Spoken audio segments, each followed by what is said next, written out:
Good morning, everyone. Welcome to the budget workshop. I'll call this meeting to order. In the spirit of truth and reconciliation, we acknowledge the town of Edson is located on Treaty 6 territory, the traditional and ancestral lands of the Niqawaq, Saulteaux, Siksika, Piikani, Kainai, Nakota Sioux, and the Ipitimisawak Métis nations. We honor the knowledge of this land, the elders and youth which gather here, and our ancestors who have gathered here for centuries. And can I please get a motion that the agenda for the October 19th, 2024 budget workshop be adopted as presented? Go ahead, Councillor Chouinard. I'll make the motion to adopt the agenda for October 19th. All right, thank you very much. All those in favor? That motion is carried unanimously. And we are moving on to item C, Council Budget Workshop. And starting us off this morning, we have Ms. Denise McDonald, our Acting Chief Financial Officer. Morning, Mayor and Council. I'd like to give you a little introduction to this budget process because it's a new way of proposing the budget to this council and the public for the town of Edson. The budget has been prepared for council as a draft for the purposes of discussion, questions, and feedback. As a result, there was not a lot of preparation time for council for this meeting today. And the intent was to focus your attention on the material at hand and encourage a robust discussion today, as well as an opportunity for you to go back to your public and ask questions of the public and your fellow councillors. A hard copy of the presentation has been provided to you. Feel free to follow up with questions of administration and the CAO and provide motions to make your desired changes and implement them for future presentations. Once the complete budget process is done, please provide your input on improving this process for the 2026 budget. We will pass the presentation to the CAO for her introduction. Next. Good morning, Mayor and Council. We're here at budget time, our favorite time of the year. As we move through the process of developing, presenting, and approving the 2025 and beyond budget, we're considering both Council's strategic priorities and the financial realities that both our organization and our community are facing. One of our key goals in the town's 2022 to 2025 strategic plan was to ensure quality financial management of the town, specifically the strategic goal of creating a long-term strategy to mitigate the fluctuations of tax increases. This budget revolves around balancing many angles. Balancing administrative duties, including establishing a strong financial foundation to build better budgets for the future. Balancing the needs of competing interests today, the public, user groups, regional partners, and the provincial government. As well as balancing the needs of maintaining our current services, introducing new services, and capital requirements, not only today, but for the future.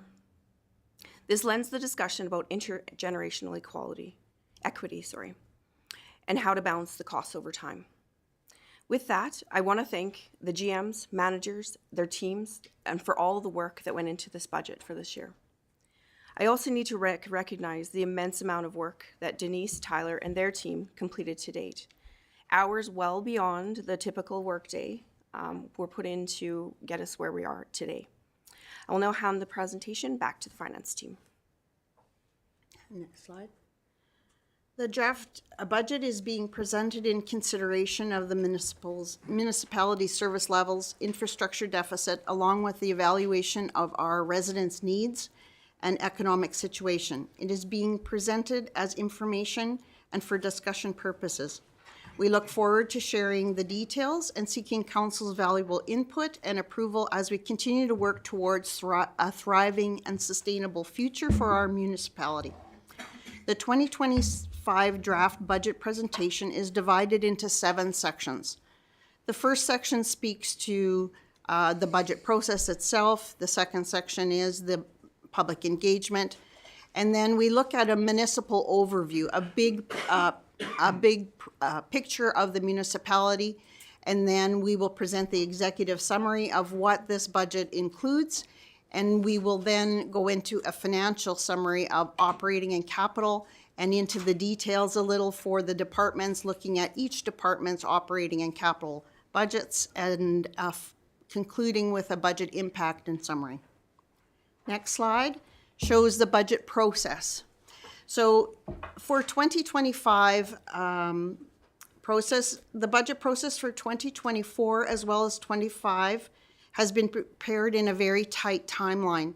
And while we endeavor to present the best budget with time and resources allotted, we are proposing a better process for the future.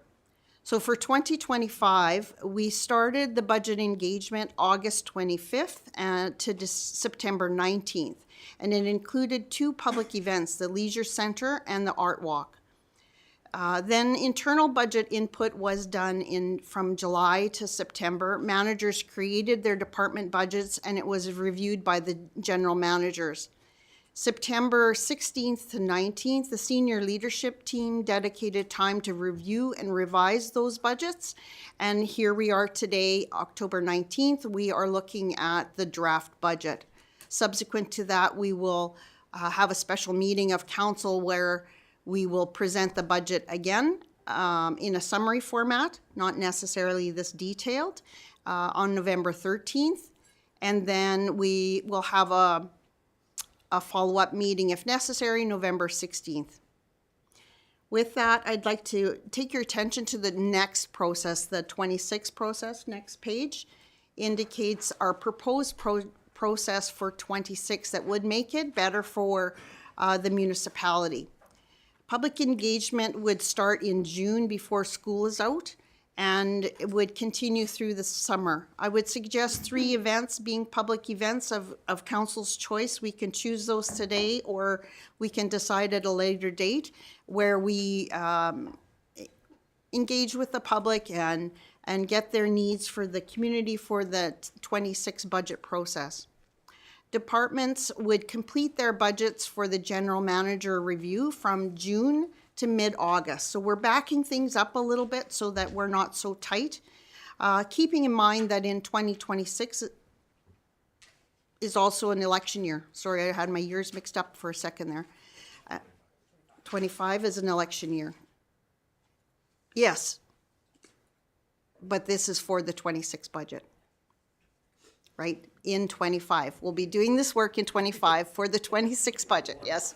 So the election year is in 25, and so we need to back things up.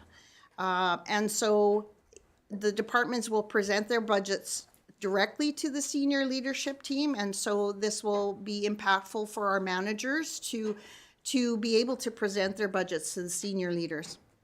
And then council will be presented the draft budget. Now, this council, the current council, will have the choice of reviewing that budget before it will be sent to the future council to be presented. In November or December, in the Municipal Government Act, we need to approve a budget before December 31st of every year. So there needs to be some work done on to approve that process. It's the reason I'm introducing it now is to try to set our sights on how to back it up a little bit so it's not as tight for us to present it at this late time frame. The next slide is our public engagement. So I will ask Steve Bethg to come up, to come up and present. He's going to present from back there, present the public engagement. Your worship, members of council, I'm here to present a little bit about what we did for public engagement for this year's budget, or for next year's budget. From August 26th to September 20th, the town of Edson conducted a public survey to get input on budget priorities for Edson residents. We were asked to provide feedback on 10 service budgets under 3 different service categories: protective, community, and infrastructure services. This year, we also included a section on user fees, and 2 public engagement sessions were held, as Denise mentioned, on September 12th at the Edson District Leisure Center and September 19th at the Art Walk on Main Street. So the engagement was advertised in the local newspaper, on our website, on the mobile app, and our social media channels, and access to the survey was also provided at the front counter as well as at the engagement locations. We had 267 participants over a 4-week period. However, results were filtered to include only residents and property owners in the town of Edson. With that in place, we had 137 qualified respondents to the survey, And the engagement at Leisure Center, well, it wasn't well attended. We only had about a dozen participants. The Art Walk, we had much more foot traffic, and about 150 people stopped and filled out their priorities on our Dotmocracy board. So that's just a picture of the board that we had after the Art Walk. We had approximately 160 people overall. We had 54 marked priority as protective services, 47 for parks, 71 for rec and culture. Roads and sidewalks were 99, 45 for water sewer, 32 for facilities and maintenance. Asset management had 12, and 121 for public health. Roads and public health, obviously the top priorities there. Of that, highway conditions, lack of doctors, healthcare, homelessness were some of the main concerns expressed through conversations. So we'll go through some of the survey results. Taxation versus services. So when the municipality is creating a municipal budget, it often faces higher costs to continue to provide the same level of service. We ask them to indicate which of the statements come closest to their point of view. The municipality should decrease taxes and fees even if municipal services decrease, maintain taxes and fees even if it means reducing some of the services, and increase municipal services even if taxes or fees must increase. And 51% chose to maintain taxes and fees. User fees for sports fields, 43% were in support of an increase, 33% do not, and 23% were undecided.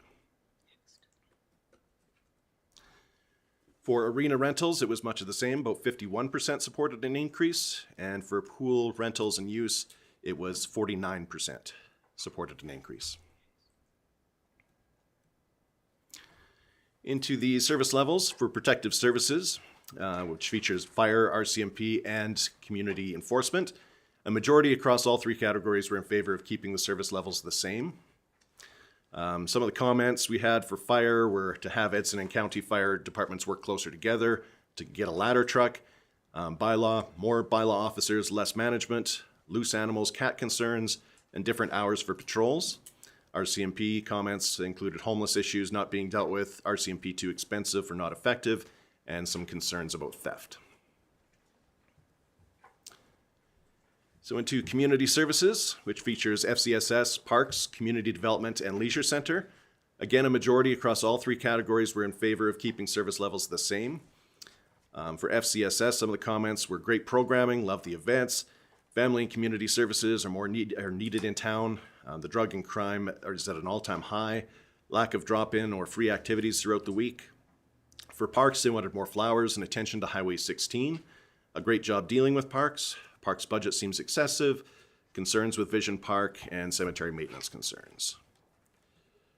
For community development, Edson does a great job putting on events. The town should have more activities for kids, programs for development, and less taxpayer funds and more fundraising or private sector funding.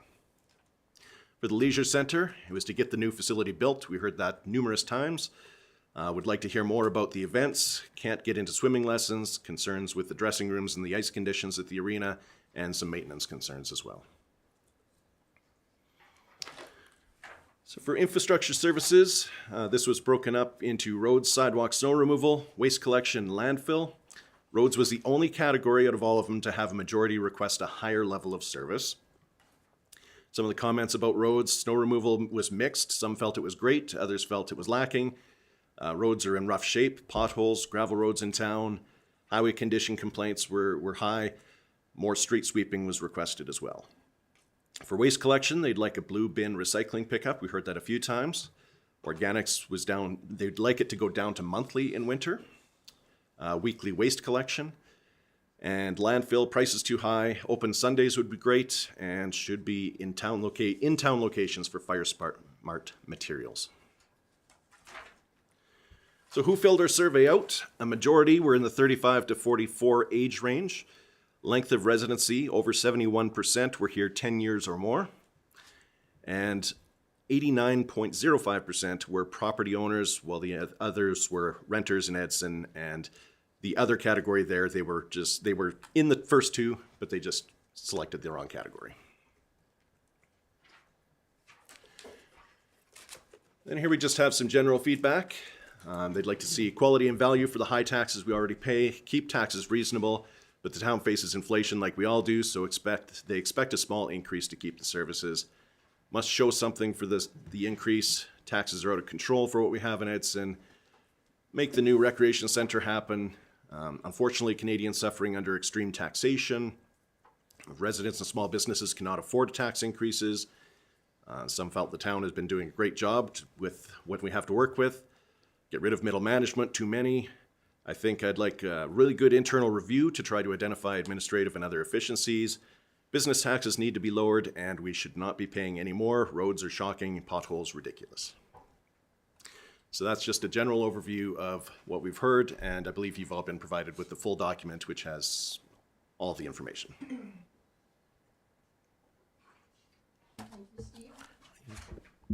Thank you, Steve. Just 1 second, Denise. Yes, thank you very much. As I do want to mention that before we get into further budget discussions, if council has any changes that they want to see as we're going through the budget, please note that down. We'll be taking motions at the end of the discussion, at the end of the meeting today, for any changes that you'd like to make in the budget. So sorry about that, Denise. You can continue on. Thank you very much. So we'll move into the municipal overview. This section is intended to provide council a broad overview of the organization of the town of Edson. Next. Overall, this draft budget aims to strike an appropriate balance in addressing urgent capital and operational needs while positioning the community for long-term financial viability. Administration has endeavored to align this budget with council's strategic direction, leveraging federal and municipal funding to support critical infrastructure, attract investment, and spur the local economy. So the three strategic plan areas are creating a connected community that is safe and inclusive, encouraging quality infrastructure, responding to changing global environment, and providing effective leadership and community engagement. The next slide introduces, the presentation is built around the municipality's ability to balance. As the CAO mentioned, the 25 budget will focus on balancing the cost of services with an eye towards what revenue streams support that cost. Balance the affordability versus demand for infrastructure. Balance the financial stability starting by establishing a strong financial foundation, which will lead to better reporting and ultimately better budgeting. Reserve management establishes the amount to set aside in today's budget to meet the needs of tomorrow. And of course, administration is mindful to staff aligning with council's strategic priorities in all of our actions. The next slide shows a financial health strategy snapshot. You can see that we have identified where we have done the most work today, but by no means are we saying these areas are complete, and we have just started on some, such as reserves and reserve fund management. Policy has been developed, and we look for improvements as we understand the needs of the community and the organization better. Debt management. We are in a good debt management position. We need to work on policy processes and ensure we understand that side of things better as we look towards our future infrastructure requirements. Investment policy has been reviewed in 2023, and investments are returning a reasonable rate of return and managed regularly. Utility self-sustaining strategy. 2025 has a balanced budget for utility revenues are supporting the expenses. However, a funding strategy will need to be reviewed to ensure user fees are paying for capital infrastructure as well as identifying long-term needs for that area. The budgeting processes are established this year to support continuous improvement in that process. Off-site levies are earmarked to be addressed in the future. Asset management has started. However, much more work needs to be done in order to saturate that process into our day-to-day activities, including working with finance on tangible capital assets, which is a different process but connected and need to work together. Therefore, it's important to identify the resource requirements to collaborate and develop processes, training, and determine future processes for this area. Service levels is an area that is being evaluated for development. And what our current services are, what are the cost of those services, what services are in our jurisdiction, the scope that can be large. What are the services in our jurisdiction? What is the scope of those areas? The scope of this area can be very large and can impact many areas. Capital funding strategies. While this is an annual budgeting activity, certainly needs to better support this area to ensure financial stability for the future. With that, I'll go to the next slide, which looks at what are our progress, where have we seen progress and opportunities? With just over 8,500 residents, under 8,500 residents, our trading area is 15,000 to 20,000 people. The majority major industries include oil and gas, forestry, mining, transportation and logistics, and of course our retail and services. Pivotal Energy has just begun operations within the town and demonstrates a continued interest of oil and gas sector. Edson and District Public Library has recently been renovated, and the YCE multiplex is scheduled to be fully constructed by 2027. We anticipate further growth and economic opportunities. Land subdivision has ample land ready to develop, and continued improvements are sought and being considered for efficiencies and operations. In recovery from recent floods and fires, Edson has become known for its resiliency and ability to address disasters quickly. Our next slide looks at the challenges and areas of improvement. It's important to ensure that our contribution to reserves outpace our draw from reserves over time. Debt is a financial instrument to continue to address capital projects. However, it does have impacts on the operating expenses as the debt payments will be incorporated into the future budgets. We need to identify the critical infrastructure gaps and determine a long-term strategy to address them. We also need to review our infrastructure replacement plans to ensure that they are reasonable and affordable to our taxpayers. Inflationary costs affect municipalities also. It is important to incorporate that into our expenses as well as our revenues. The Local Government Fiscal Framework Grant is meant to be a long-term funding strategy for municipalities, but at this point, it really only identifies 2 years in the future, 25 and 26, and doesn't have a formula going forward. Service level is being reviewed, and cost of services are being evaluated for how and when to address this review. Our next slide is the executive summary for this 2025 budget. Administration is proposing the following in the budget: 4% increase in the municipal tax levy, 3% increase in tax user fees, 5% average increase for utility user fees, and we've adjusted the non-region fees. There is relatively no assessment growth or gain for taxable growth. We include inflationary factors in our expenses and have added 2% into future budgets. We are maintaining current service levels and have added some service levels such as lane resurfacing program, and we are maintaining our reserve contributions similar to the value of 2024.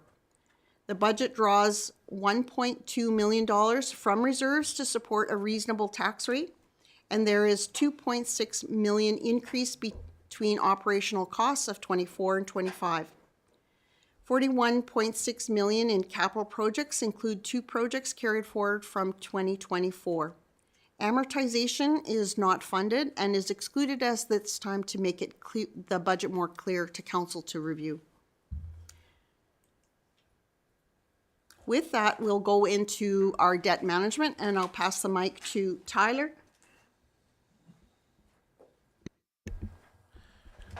morning, Mayor and Council.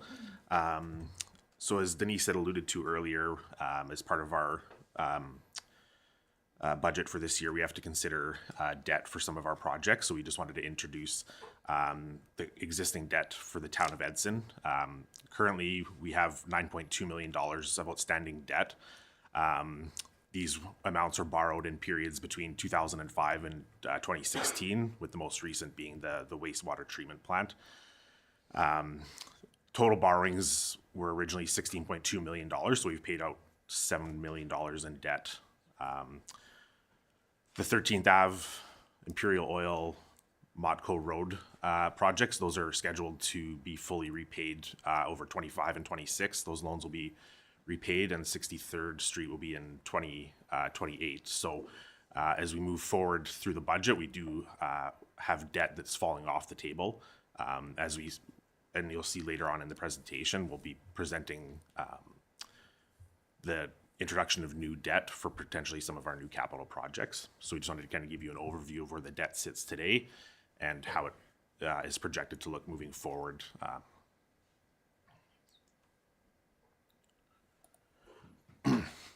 So the MGA requires a municipality to calculate its debt limits on an annual basis, and some of you may recall this from the annual audited financial statements. It's a note disclosure. So there is a formula that we have to follow to ensure that we are calculating our debt limits and staying within the thresholds. So there is a maximum threshold. The debt limit, the top line there, that blue line that's sitting kind of right around the 50,000, that's the maximum debt. That's as outlined in an Alberta regulation.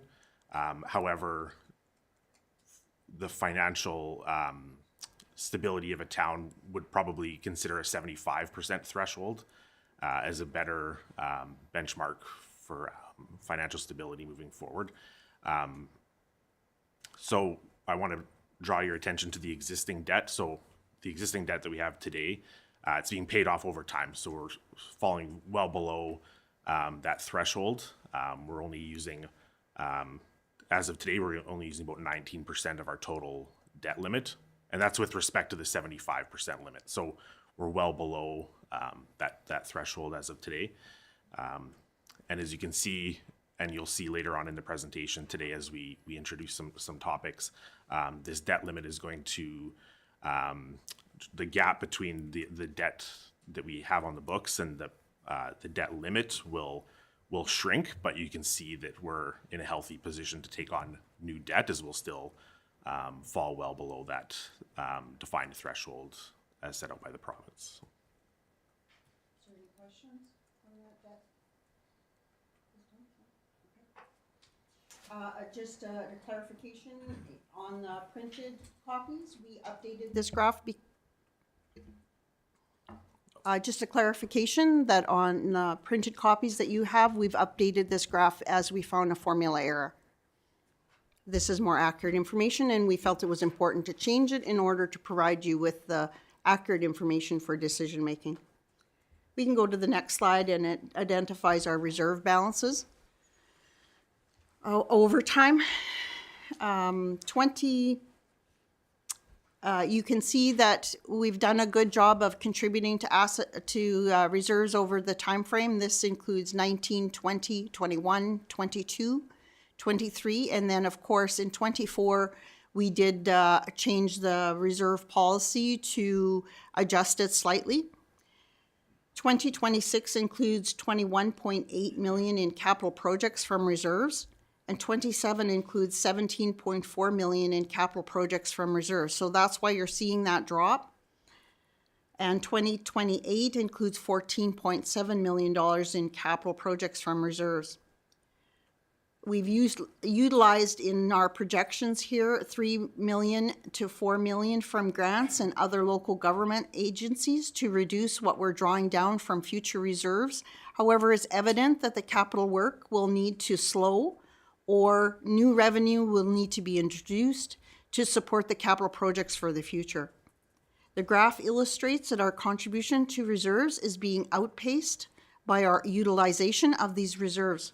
It will be important to determine revenue increases or slow the pace of our capital projects in order to ensure that our reserves are not overcommitted.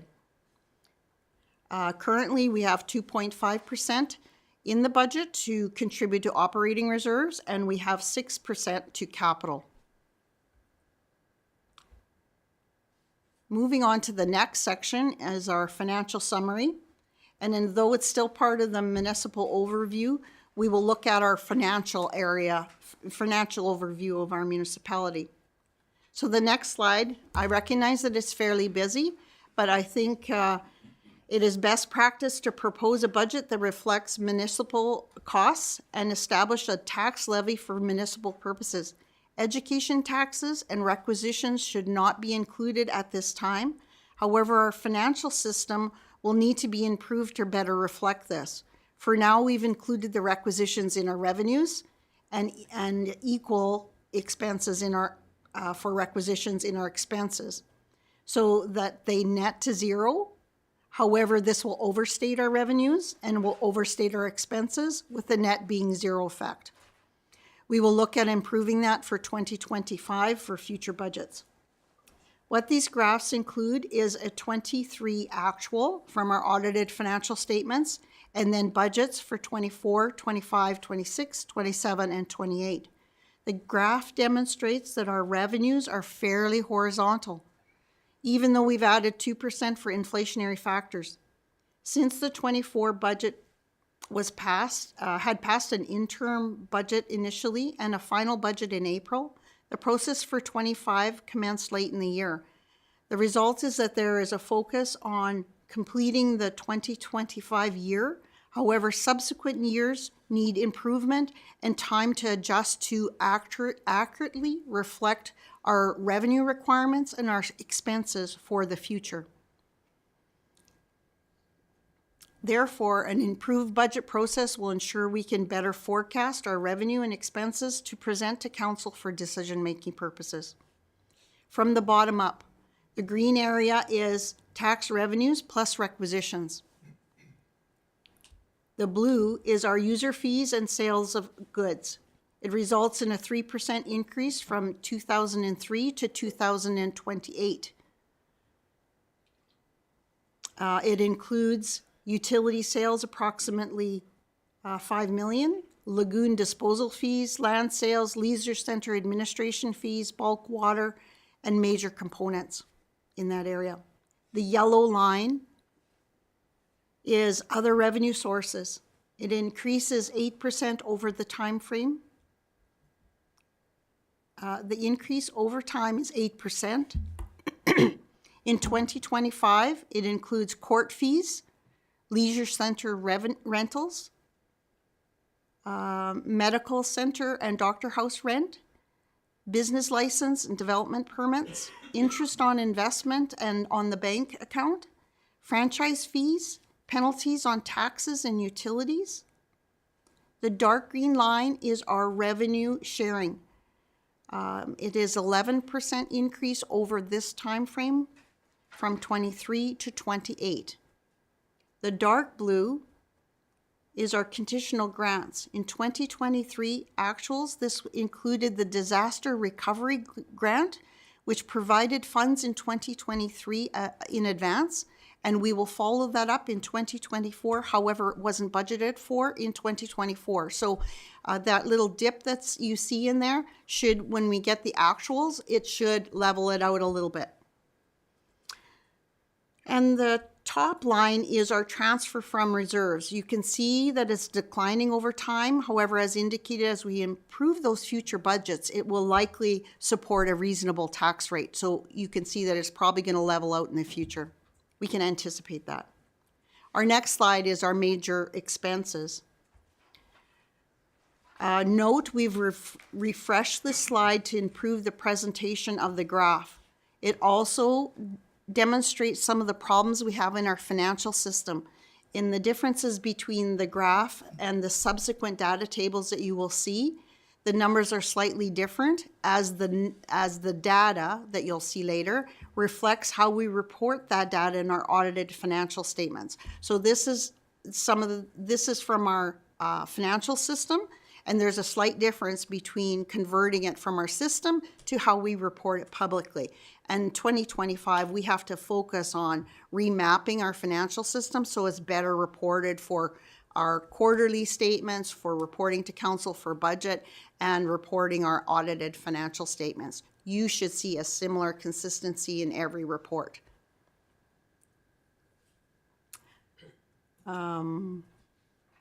Same as the revenues, this slide has 2023 actuals from the financial statements, which includes the unfunded amortization. The remaining years are budget. So that amortization reflects in that orange area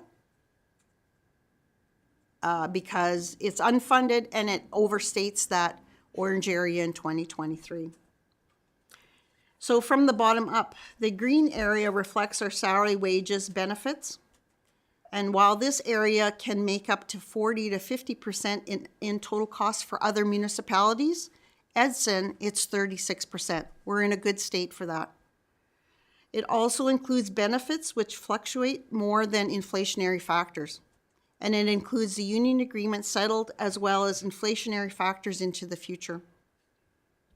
The blue area is our next major cost area. Contracted and general services make up 32% of our total expenses for 2025 and shows 10% increase from 23 to 28.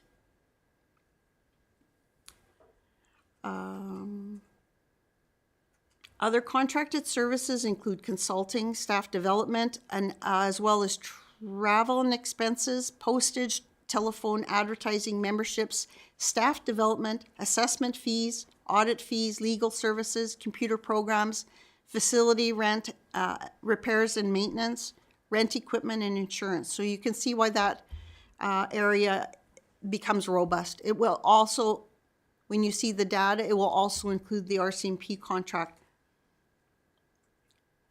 The yellow area is our materials, goods, supplies, and utilities in 2025 and makes up 5.5% of the total bottom line.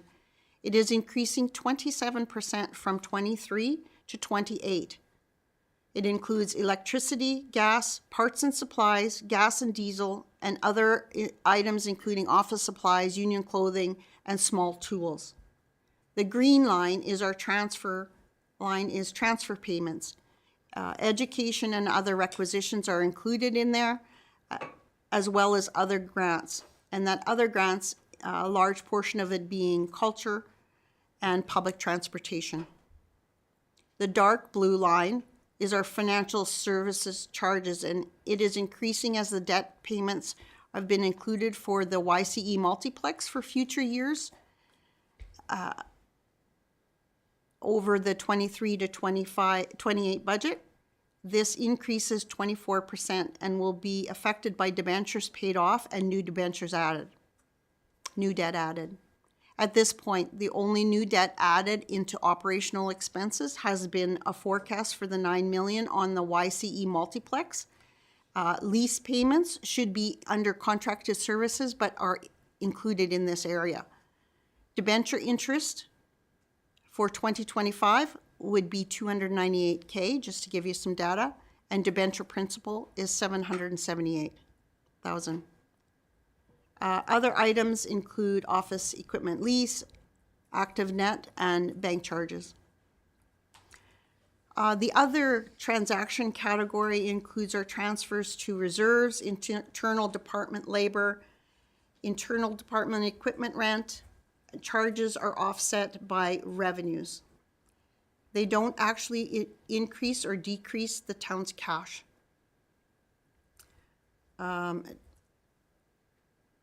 It also includes the town utilities, tax refunds, write-offs, and a spike partially due to depreciation of expenses.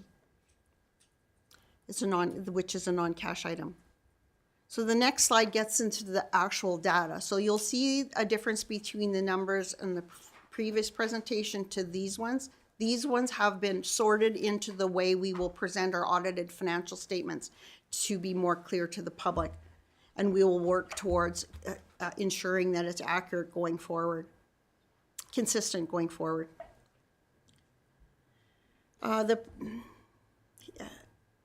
These are the detailed data for transparency purposes. For 25, the percentages of total revenues exclude transfers. 36% of the revenues for 25 is municipal taxation. 12% is our requisitions. 1%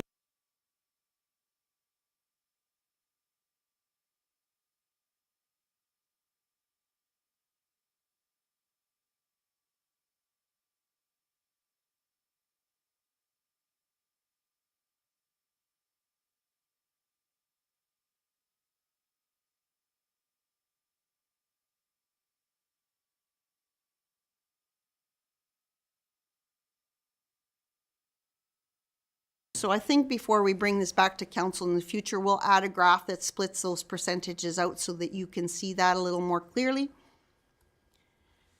The next slide shows our operating expenses. Our salaries are included. You can see our line items for salaries over the time frame. For 2025, we are including some new positions, including an accountant for finance, GIS summer student in engineering, admin assistant for FCSS, operator for parks, equipment operator for parks, two summer students for parks, and a municipal intern that has some grant supporting it over a 2-year period.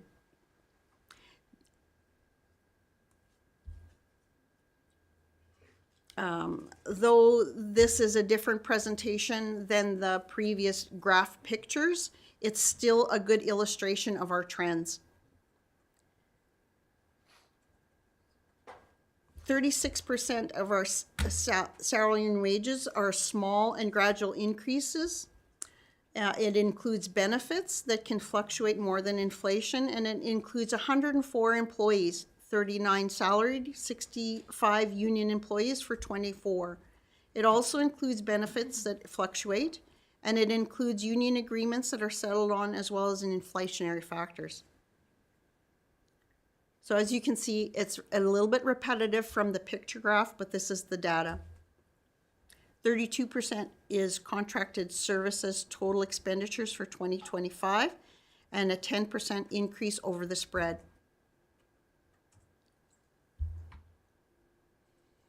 Materials and goods has a 6% increase for 2025.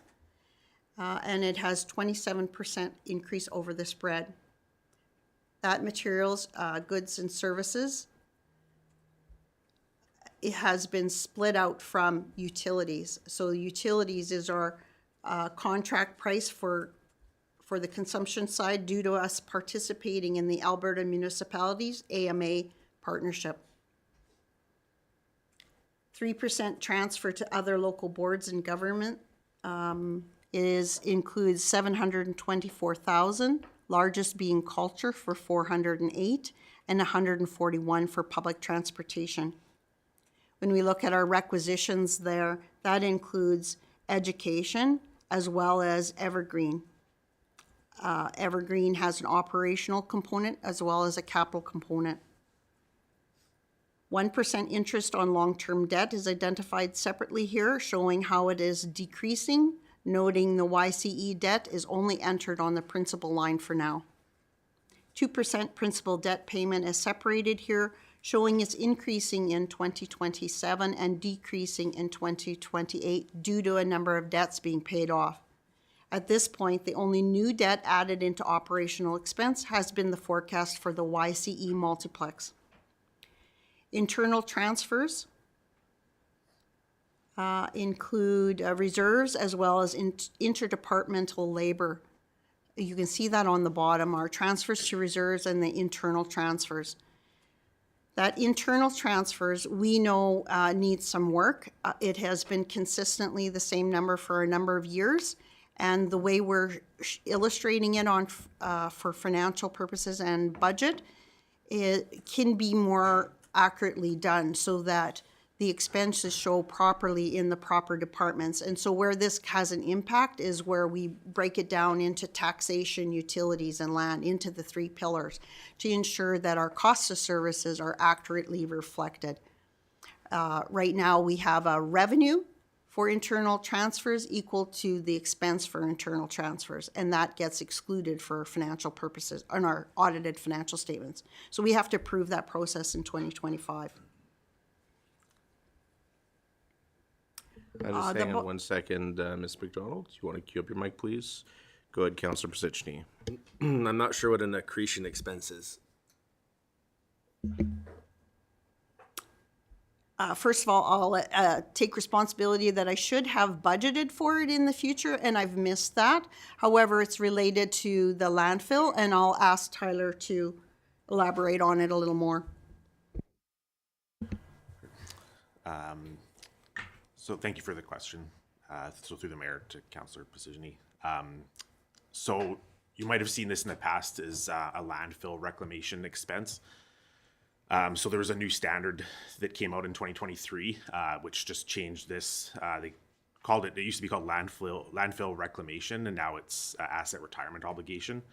So basically what it is, it's just an expense that we accrue each year to ensure that we have money in the future when we have to retire an asset. So like anything that would have, like, let's say, asbestos related. So some of the facilities in the town might have some retirement issues in the future, or the landfill. And we just want to make sure that we, it's not a cash expense, but we definitely want to be putting the money aside so that when the time comes that we have the funds available to meet those requirements. Thank you, Tyler. Councillor Chachka?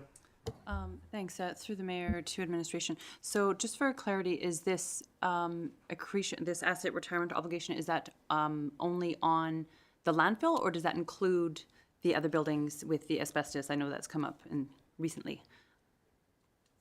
So through the mayor to Councillor Chachka. So yeah, it does. In the past, it only included the landfill, but the new standard required an assessment of other facilities as well. So the major component of that 194,000 that you see there, probably about 150 or 160,000 is related to the landfill, and then the rest is related to other facilities, which would include like the Civic Center as well. Thank you for the questions. On the bottom line, you will notice surplus. As the municipality cannot run a deficit budget, it is important to ensure we have either a balanced or a surplus budget. The surplus would be used to offset any anticipated loss in assessment. So any change assessment, any assessment complaints, we hope that we have a slight surplus to cover off some of those items. If you do not have a surplus, then you're looking for a draw from reserves and or absorbing it within your budget. The next slide is a detail of our conditional operating grants that you would have saw in the data. So this is for 2025, and it breaks down all our operating grants. The top one being annual grant from MSI, now called Local Government Fiscal Framework. LGFF is the acronym now, and it totals $143,000. We have applied for internship program grant of $30,000, and that's split between 2 years. We have a policing grant under the protective services area, and we are planning to apply for Fire Smart for some of our fire capital items and that are grant dependent. Under the animal pound, we have the Yellowhead County cost sharing agreement. Transportation Services has Yellowhead County cost sharing agreement, and the green area is environmental landfill. So that is our utilities area, and we are transitioning to focus it as the province would like us to call it environmental, and it would include all utilities, including water, sanitary sewer or waste water, a landfill, and recycling. And you'll see on our funding areas, we call it environmental utilities. Under FCSS, we have the provincial grant for FCSS, the federal grant, CVITP, and the Yellowhead County Cost Sharing Agreement. Under economic development, we have a number of grants that we will apply for, and the projects will be subject to those successful grant applications. So we have NRED, LMP, and the Rural Development Promotion from Travel Alberta. Under the Rec and Culture area, we have Yellowhead County Cost Sharing Agreement. Leisure Centre has cost sharing. And we have the Heritage Grant, Alberta Day Grant, and again, some Yellowhead cost sharing agreements for community development and culture, for a total of $3 million in 2025. So the grants that are that have supporting projects will not be done if the grant is not successful. The next slide shows our operating revenues by fund. So here's the three pillars: the taxation area, utilities, and land. And so for budget purposes, we are splitting these out because taxation should fund taxation areas, and user fees should support the utility area or environment, as I said previously. Land division, any sales in land division should support the expenses incurred there. So we're splitting this out to ensure that we can verify that, but in no means does it, are we balanced for future capital projects. The municipal taxes as a whole is calculating 1% here, and that is due to changes in the tax incentive program to make it more transparent. So the tax incentive program in the past was reduce the municipal taxes presented, and we want to be more transparent by reflecting the true municipal taxes, and under expense area we'll have the taxation incentive. So you'll see that on the next slide.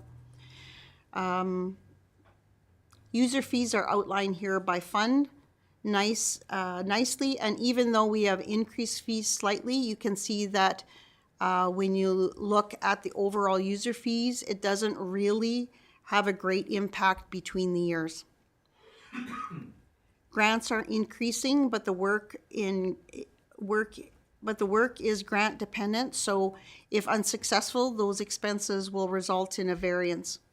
Fine revenue is adjusted to be more realistic, as it takes some time to recover on fines. So there's up to 3 years before people are required to pay it on their driver's license. So sometimes that revenue gets spread out over the year. So we want to be realistic, because if we overstate the revenues, then it affects our bottom line and we will be short revenue if it's not realistic. Licenses and permits are slightly increased due to additional business licenses. I believe the economic development officer told me we had 82 new businesses in Edson in 2024. Franchise and concession contracts are increasing due to the change in the Yellowhead Gas franchise being equalized with ATCO Gas. Plus, it includes annual increases from the franchise holders for consumption and their own rate rider increase, because we are on top of that. Rentals and leases are increasing by 6%. Other local governments is increased, as on this table it includes the revenue sharing agreement as well as cost sharing agreements. Transfers from reserves is broken down between the funds, totaling 1.2. So those transfer from reserves is supporting our bottom line to keep that tax rate reasonable. Overall, our revenues are increasing 2.7 million to support our increase in expenses. So our next slide has the details on those transfers from reserves to split it up between the funds, but also give you a little more detail by department. So you can see that we're transferring 194,000 for general government. And those transfers from reserves are used to support ongoing one-time initiatives or special projects, or where we're unsure that the expense will occur in the year. But it's important to budget for it to support the transaction if it is required. For example, recruitment. It is likely that we will need to recruit, however, the amount is not generally known. Therefore, we'll draw from reserves to support that reasonable expense, and it will not affect the tax rate. Make sense? If it is not utilized, then it will not be drawn from reserves. This supports the bottom line to the taxpayer and helps us keep annual budgets more horizontal with an incline for inflationary factors. The next slide shows our expenses by fund. So it breaks down our expenses transparently so that it is evident that our revenues for user fees go to support the expenses for user fees. More work will need to be done to ensure that our utility expenses are reflecting our true costs of the fund versus costs being in the taxation area. We are at the first step of building a better costing between these funds. Utility expenses net to zero, net land nets to zero. Here it's easy to see that most of our debt currently falls in the utility fund. Land division costs are reflected as a speculative sale, as well as includes funds for maintaining the vacant properties and $30,000 and contracting for infrastructure assessment of $50,000. Our power and gas costs are expected to increase here only 3%.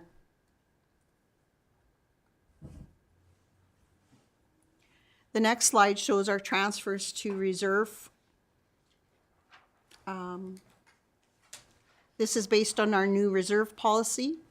Contribution to operating reserves is approximately 2.5%, as I mentioned earlier. The change in the policy and process makes it difficult to compare the 2 years between 25 and 24. And for ease of reporting, I've just shown it on the next slide for capital. Next slide. This slide shows our contribution to reserves based on the new policy. Capital is approximately 6% contribution to reserves in order to have a similar amount contributed to reserves as 2024.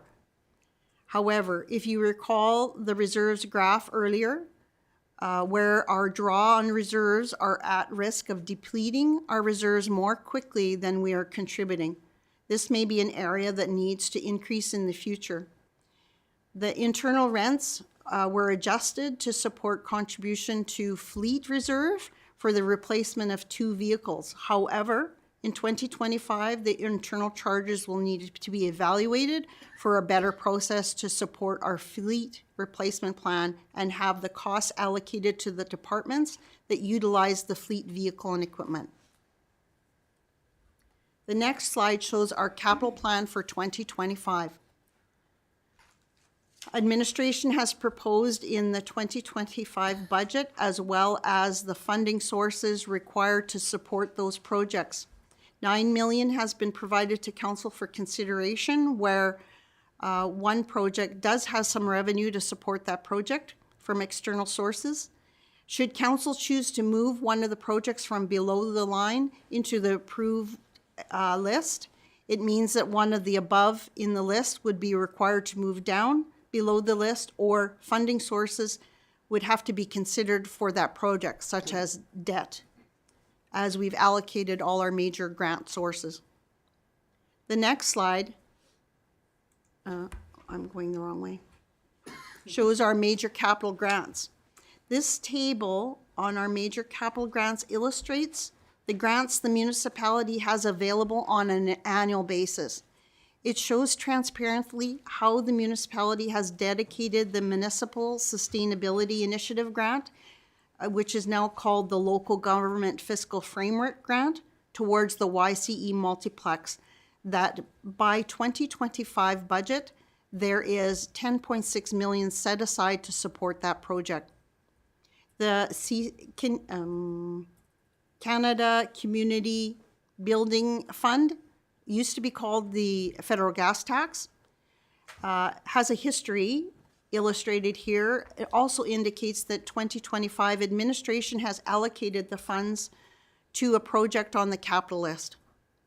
It is important to note that any other grants will likely be on an application requirement basis, where we have some projects that are shovel-ready in the event that the grant program is announced. 1 second, Ms. McDonald. Go ahead, Councillor Chachka. Through the chair to Ms. McDonald. So for the MSI, LGFF, so are all those dollar amounts then carried forward from prior year all towards the YCE multiplex? Thank you for through the mayor.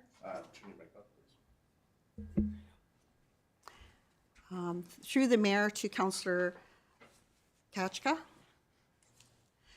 Yes, I'll walk you through the municipal sustainability initiative that is now called the Local Government Fiscal Framework. So in 2018, we had a carry forward from the prior year, and our annual allocation was 2.7 million. We allocate interest to the revenue received from there, and we applied projects of just under $1 million. That resulted in 1.9 carried forward into 2019. We had an annual allocation in 2019 of 1.3. We added interest, and no projects were applied against that grant, and so we have 3.3 carried forward into the subsequent year.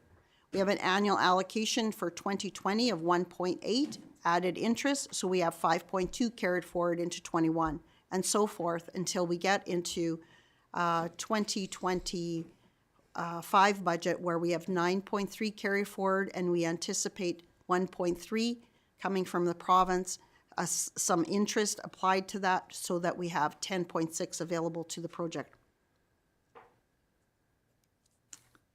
Can we follow up? Go ahead, Councillor Chachka. Through the chair to Ms. McDonald, so is that 10.6, I think you just said? So is that amount the provincial government's contribution to the multiplex that we were required to have? Yeah? Okay, thank you.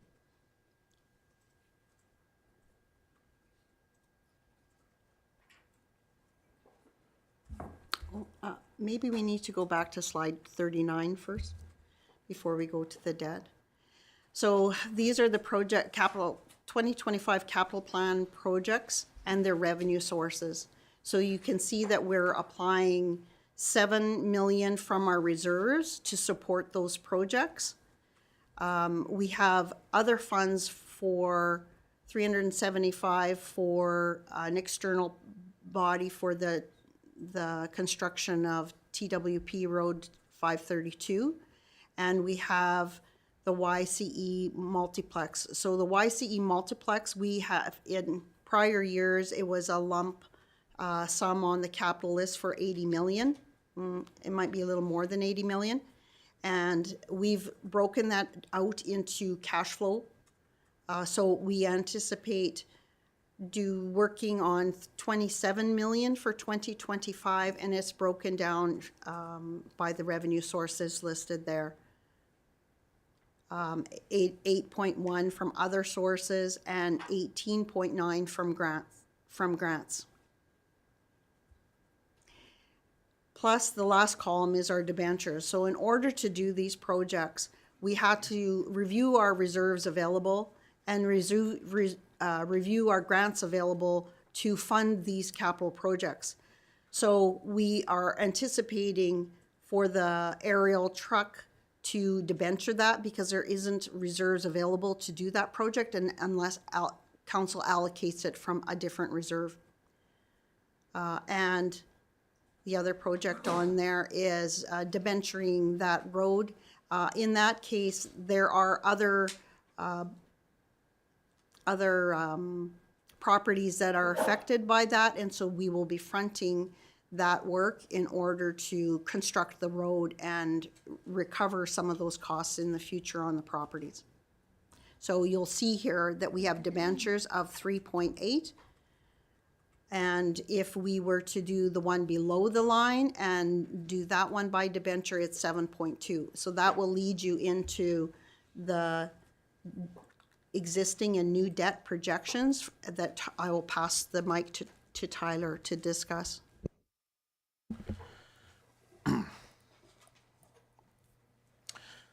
Thanks, Denise.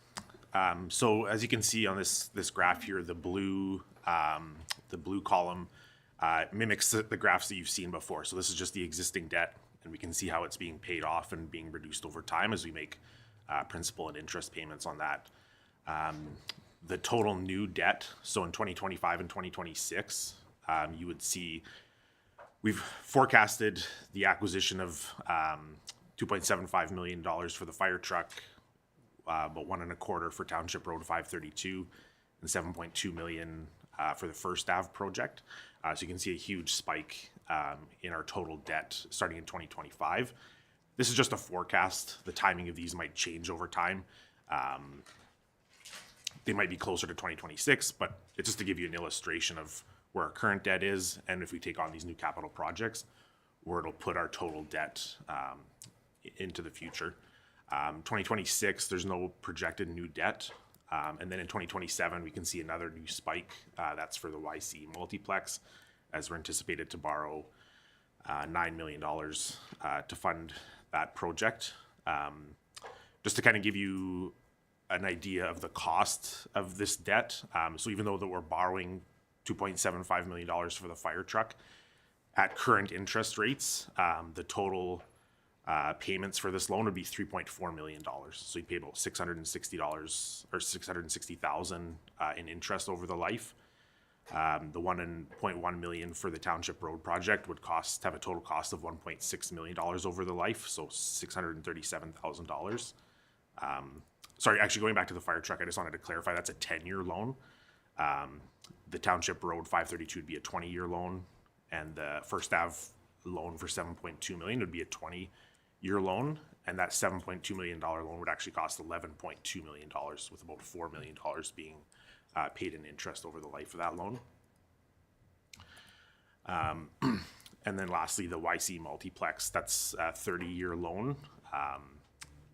So that the total cost of that debt would actually be about $17 million, with about $8.4 million of interest being paid over the 30-year life. And just to look at it from another perspective, just looking at our debt payments, we can see how those debt, so the prior illustration is total debt on the books, and then this reflects the actual payments that are changing over time. So the fire truck would bring annual payments of about $340,000 into the books. That would include principal and interest. Township Road would be 532 would be $88,000, and First Ave project would be $564,000. So we can see in 2025, we're actually bringing on additional $1 million of principal and interest payments that we have to start considering in future budgets. As stated before, no new debt in 2026, and then the YC multiplex, when we start to draw a debenture for that, it would increase our annual payments by about $580,000. So all 4 new debentures would bring total annual principal and interest payments to about $1.5 million. Thank you, Tyler. If I can, while we're still on debt, if I can elaborate on the tool of using debt, is that yes, no one likes to pay the interest. However, part of utilizing debt as a tool leads into intergenerational equity. So should the taxpayers of today pay for the full cost of the use of that facility into the future by borrowing, it allows us to spread that cost over multiple years, and future taxpayers then have a responsibility to pay a portion of that, what was built for them. So there's a purpose for debt to help spread that intergenerational equity. With that, I think if we can go back to slide 39 again, I think that I went too quickly over that, and maybe it would be good for the general managers to go through each one of these projects to give you a little bit of background and the revenue sources that we've dedicated towards it. So we'll start with general government, the soccer shack. Go ahead, Councillor Chachka. Through the chair to Mr. Goebel, do you mind just repeating the debenture items that you just mentioned, the loan amortization as well as the annual payment again? I just can't write fast enough. Yeah, I think there were four. Through the mayor to Councillor Chachka. Just to clarify, you want it for each of the loans? Yeah, I think for four of them, yeah. So the fire truck would be a 10-year debenture at 4.3%. Just as a general comment, these are current rates. Yeah, The for sure. future rates are actually expected to decline, but this will just be a conservative Okay. forecast. So fire truck is 10-year at 4.3%. Total payments would be 3.4 million with 662,000 of interest. The payments on that loan, they're actually semi-annual payments, so there's two payments semi-annually of 170,000, so 340,000 approximately annually. The township road debt would be 20-year at 4.8%, so 1.76 million total payments, with 637,000 of that attributable to interest.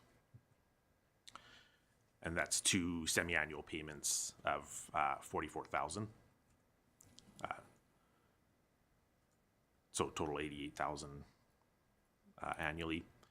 The township road, or sorry, the First Ave project, which is actually listed as a below the line item, but we just wanted to illustrate it as well. That's a 20-year loan at 4.8% with 11.2 million in total payments, totaling with 4 million of that attributable to interest, and semi-annual payments of 282,000 for a total annual of 564,000. And lastly, the YC multiplex, that's 9 million at 4.96 interest over 30 years. So that's 17.3 million in total payments with 8.4 million attributable to interest. And that would bring semi-annual payments of 289,000 for a total of 579,000. And just to potentially add a little bit more context to that, the terms that we're choosing for those debentures will generally reflect the useful life of those assets. So you can see like a fire truck would have a little bit lower useful life than roads or a leisure center asset. Okay, thank you. Go ahead, CO Beveridge. Mr. Mayor, I would request a comfort break just before we dive into this item, if that's okay. You're starting 10 minutes sooner than I wanted to, but okay, we can do that. Yeah, we'll take a 15-minute break.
All right, we'll return this meeting to order.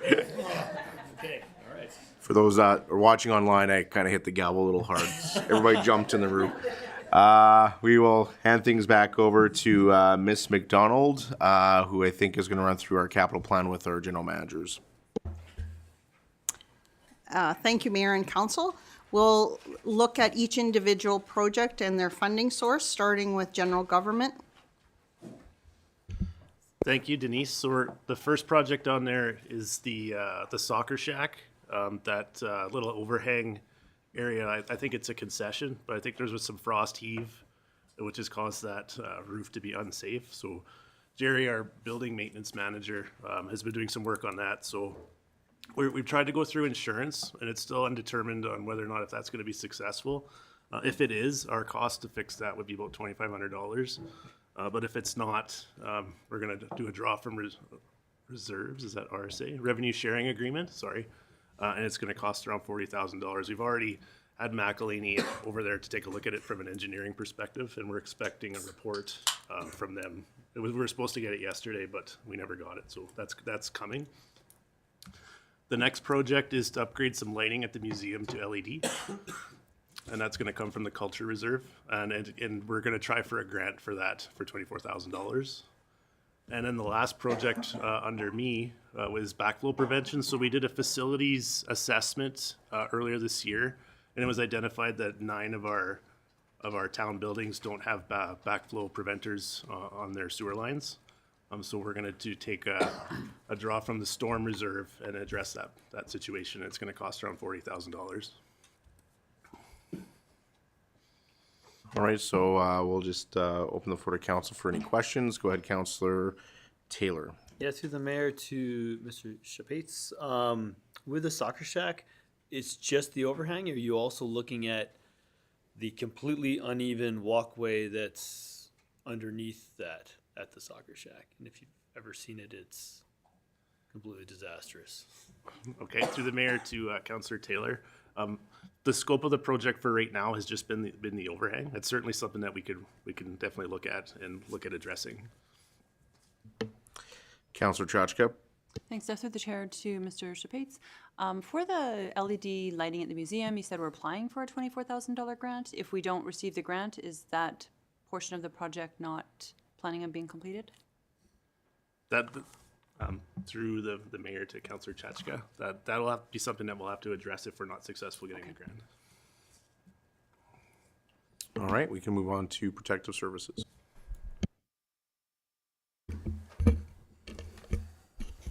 The first request there, aerial truck, commonly known as a ladder truck, that would be a service level improvement, a higher service level for life safety and property protection, especially for those facilities in our community that are multi-leveled, seniors lodges, apartments, hotels, as well as large commercial establishments. The efficiency of fire suppression operations and the safety of both residents and our firefighters by providing an effective means of vertical access for firefighting and rescue operations. A ladder truck or aerial apparatuses will assist in managing the low-rise fires, as I mentioned, in the 2 and 3 level, larger properties, and the large commercial incidents that bring complex emergency scenarios.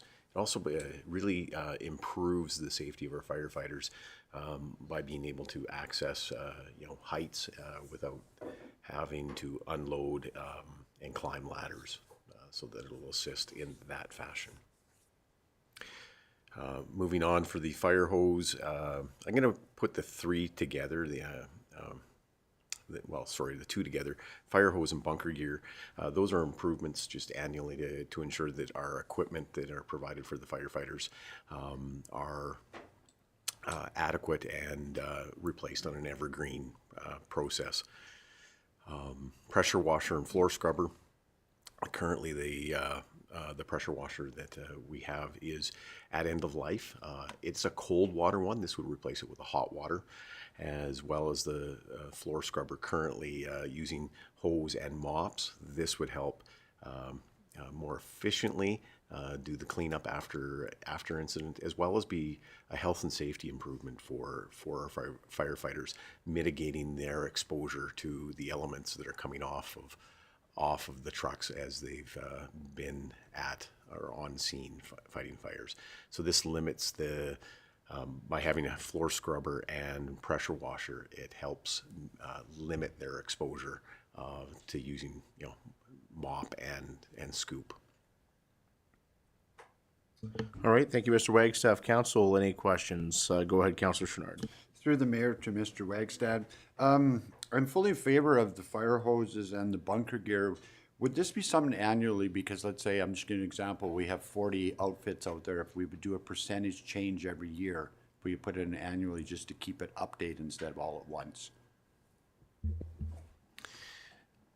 That's correct. As we look at the inventory of what's wearing out and what is legislatively by timing out, taking a look at that. One of the things that is being implemented with the fire department is ensuring that those inspections are being done and then identifying what needs a replacement ongoing. Councillor Pasechny. Yeah, through the mayor to Councillor Chenard. That is only for a portion. You're about $2,000 a set for bunker gear, and you have 40 firefighters, so they only replace about 10 a year. So it is only a portion.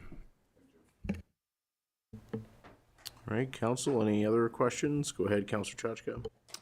Thanks. That's through the chair to GM Wagstaff. So if we do, and since I've been on council, I think we've been doing regular allocations to some fire equipment. And if we are doing these allocations annually through the capital budget, so I'm not sure why it makes sense to put in our capital budget versus our operating budget if it's something that we do every year. I'm just looking for clarity on that. Through the mayor to Councillor Chachka. We have purposely moved this out of operations onto the capital so that it can be discussed as well as drawn from reserves. When you include it in, there's a couple things for not including it in operations. We have to determine tangible capital assets, whether this is what our threshold is for capital assets right now is really low. And by having it on this list, we can still expense it, but it's coming from reserves and it's not affecting your tax rate. So it's probably, it probably is an asset because when you pool those assets together, it's probably a larger amount in accordance with a TCA policy, a tangible capital asset policy, and we should be capitalizing it. However, because we're splitting it up into smaller portions, the amount on an annual basis is too low and sometimes ends up in operations. Moving it to capital identifies it better, and then we can identify how do we capitalize this item going forward. Any further questions? All right, well, I'll open the floor. We have a $2.7 million expense here for an aerial truck that, without question, I'm supportive of, but I think we need to have some discussion about that. We, as a community, we have not had a ladder truck or an aerial truck to date. What has transpired in order to push this forward so quickly, as I don't believe this was on the capital plan over the last number of years. I don't recall talking about it. I see it's above the line, and it's a $2.7 million expense that we're looking to debenture on. Like I said previously, I am supportive of an aerial truck. I don't know if I believe that we should be borrowing $2.7 million for it, though. So I don't know, GM Wagstaff or administration, if you can clarify that. So there's a range. This is mid-range as far as aerial apparatuses go for pricing. They range between that $2 to $3.5 million range. This is the pricing, at a higher level, just asking before we got to doing any tendering or looking at exactly what is needed. This is the first estimate given to us on what a cost of an aerial apparatus would be. It's also replacing one of our current, I'm going to maybe have to refer to the chief on the number. I think it's 604, replacing that unit that is aged out or will be aging out in 2026. All right, thank you. Councillor Pizzuti. Yeah, through the mayor.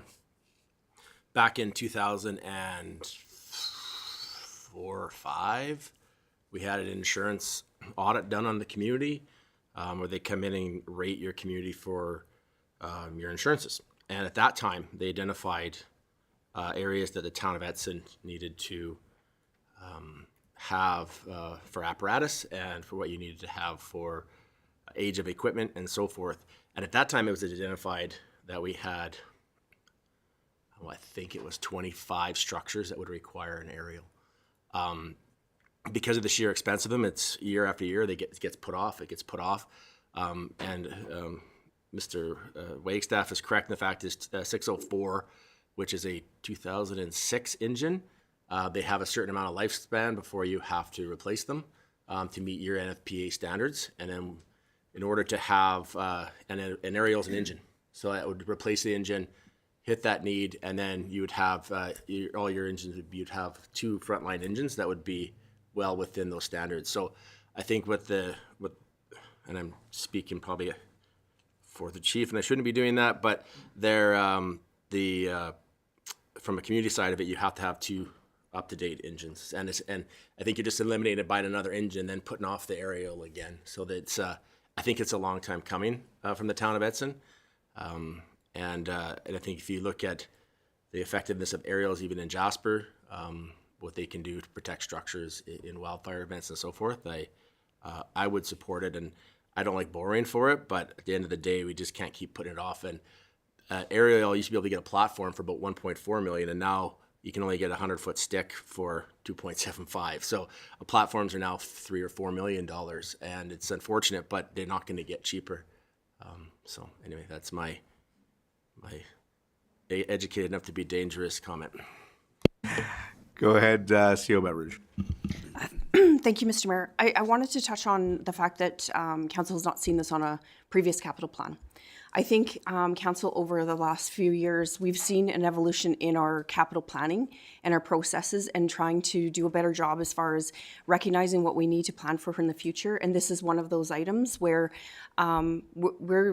this is continuous improvement towards our capital planning process. We previously didn't have, I wouldn't say that it was a capital plan that we could, that was fully evaluated. And I think that we're working towards that.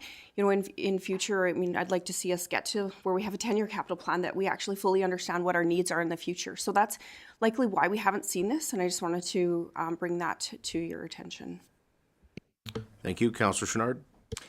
Through the mayor to Mr. Wagstad, I think I'd answer the question. Councillor Pizzuti actually touched on part of my question, but the thing is, I don't understand fire trucks. So an aerial fire truck is replacing a regular fire truck. Can it go out and fight fires without the aerial? Is it the same or different, or is it just an aerial? Maybe the chief has it. I don't know. Through the mayor to Councillor Chenard, I'm going to defer that to Chief Milton as you're getting into some technical firefighting. So if Chief Milton can come to the mic at the back and please answer that for council. Thank you, Council, through the mayor. That is correct. With an aerial ladder truck, we are able to conduct firefighting operations without utilizing the ladder. The ladder gives us many other applications that we can do, such as rescue, life safety, roof operations, things like that. It also is equipped with a certified rated pump to meet the NFPA specifications. So it will allow us to use it as a frontline engine as well if required. Go ahead, Councillor Chenard. Yes, that's my clarification. So I have to agree with the comments in the room about insurance. So if that's the case, we're getting a fire truck with a bonus, meaning it's an aerial. So I'd be in favor of that too, because we do have to protect our town. Councillor Taylor. Through the mayor, and thank you, Mayor Zahar, for bringing this up. You're right, 2.7 million was something we haven't seen before, and I think we need to have that full discussion on there. And I think Chief Milton or Councillor Chenard's question sort of maybe got to where I was going with this is that, and it currently, if we did need an aerial, we would call in Yellowhead County, correct, Chief Milton? That's something we've done in the past, correct? That's through the chair to Council Taylor, correct. We would have to utilize either Yellowhead Counties, White Court, or Hinton to have an aerial brought in. And with Or that, all of them if we needed multiples. and what's the average response time in terms of coming from the county? With the county, it would be a varied time. Currently, right now, they do have full-time staff during the day from 7 a.m. to 7 p.m. However, if that crew is out on a current call, they would be a reliance on the volunteer base. So it could be anywhere from 10 to 20 minutes, give or take. Depends on how long it takes for the volunteers to assemble, gather the truck, and the response time from station to scene. And just the last question is that on average per year, how often does the fire department sort of need a fire or aerial truck for calls? It really truly varies through the chair to Councilor Taylor. It really varies on the type and of call that we receive. Fire services is kind of a fickle thing because we'll go on a stint of a whole bunch of structure fires and then we'll have a stint of medical calls. Medical call, we're not going to utilize an aerial truck. However, pending what we have, depends on what the utilization would be. If we need to get on top of Walmart, it's going to be a lot safer and quicker to do with a ladder truck than it is with a 35-foot ground ladder. So, Thank you. fair. Thank you. Any further questions on this item? Go ahead, Councillor Bevan. Through the chair, I remember in the past, we did discuss this at one time, was brought up to us where there was a platform truck, an aerial truck, and there was a big dollar attached to it then, and we had, I think, 5 or 6 pages given to us what we could buy with what we wanted to put into it. And we had a fairly good discussion on it, and then it kind of got dropped off in that, eh? And I'm glad to see it's back here because, like you said, we'd have to rely on some other counties that come and help us out if their trucks are available. If they're not available, they're out, then we are hooped when we have to go back to fighting the way we've been doing it now. So, you know, I am supportive of this and that. It is a big dollar, but I think it's also the safety for our firefighters and it's for our residents in town here and that we have to protect them. So I don't have a problem with it, so I'm glad it is being brought forward. Go ahead, Mr. Wagstaff. Through the mayor to all of council, to expand upon Councillor Bevan's comment, the presence of a ladder truck also enhances the community confidence in our department to handle emergencies effectively. A ladder truck has a multitude of applications that it can be applied for. It's not just on the aerial side, as the chief alluded to, and that would meet the demands of our growing infrastructure within the community as we see more hotels and more commercial coming in, things like even Pivotal within the community. So that's one of the pieces we're looking at, is to be able to effectively have an apparatus that can effectively do a multitude of firefighting applications. Go ahead, Councillor Chachka. Thanks. Through the chair to administration. Thanks for the clarity on the 5-year capital plan. I do recall we've had a fire truck on there for a number of years, and sometimes it's gotten pushed back. And I appreciate all the extra things that it can do besides just fighting those higher level structure fires. Are there any other, I guess, side benefits to it having that type of an apparatus, such as like insurance, things like that may protect us, or I guess you know, a different enhancement other than just fighting fires? Are there kind of insurance benefits where we have lower premiums or just better coverage, I guess? Does that make sense? Go ahead, Mr. Wagstaff. Yes, there is that potential. Now, the issue around the fire underwriting survey is that's independent to each business as they apply, because there's a number of variables, and this is only one of them. But yes, it does play into the calculations that individual businesses would make with their insurers. This is one of those pieces. Councillor Chenard? Through the chair to Mr. Wagstad. So what I'm hearing, next year, we have no choice. We have to replace a truck regardless, a regular fire truck or aerial truck to keep up to standard. So would there be a huge difference in cost between buying a regular fire truck, like I said, called 604 versus a ladder truck? So that's the question I'm looking for. So if we have to buy them, what is our real cost? If we don't do it this year, we have to do it next year. But what's the cost of getting an aerial over a regular one? Mr. Wagstaff?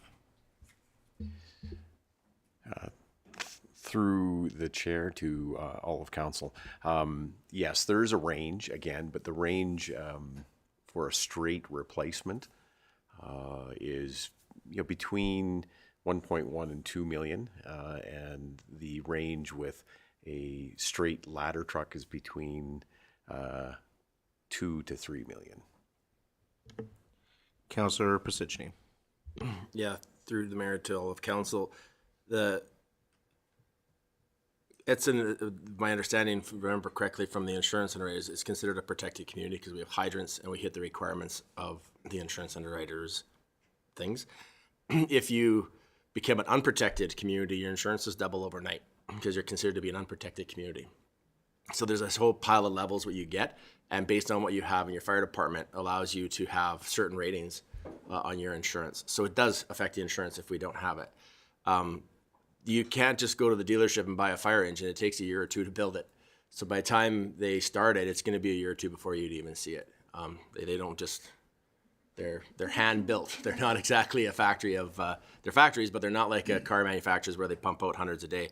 And if you're replacing with an engine, you may not meet your insurance requirements for a community our size with the footprints and stuff that we have. So yes, it could impact insurance.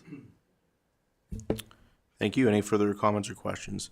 So the reason I brought up the question is because we are spending $2.7 million and nobody seemed to really want to ask any questions about it. I think it's really important that we do have an aerial truck in our community.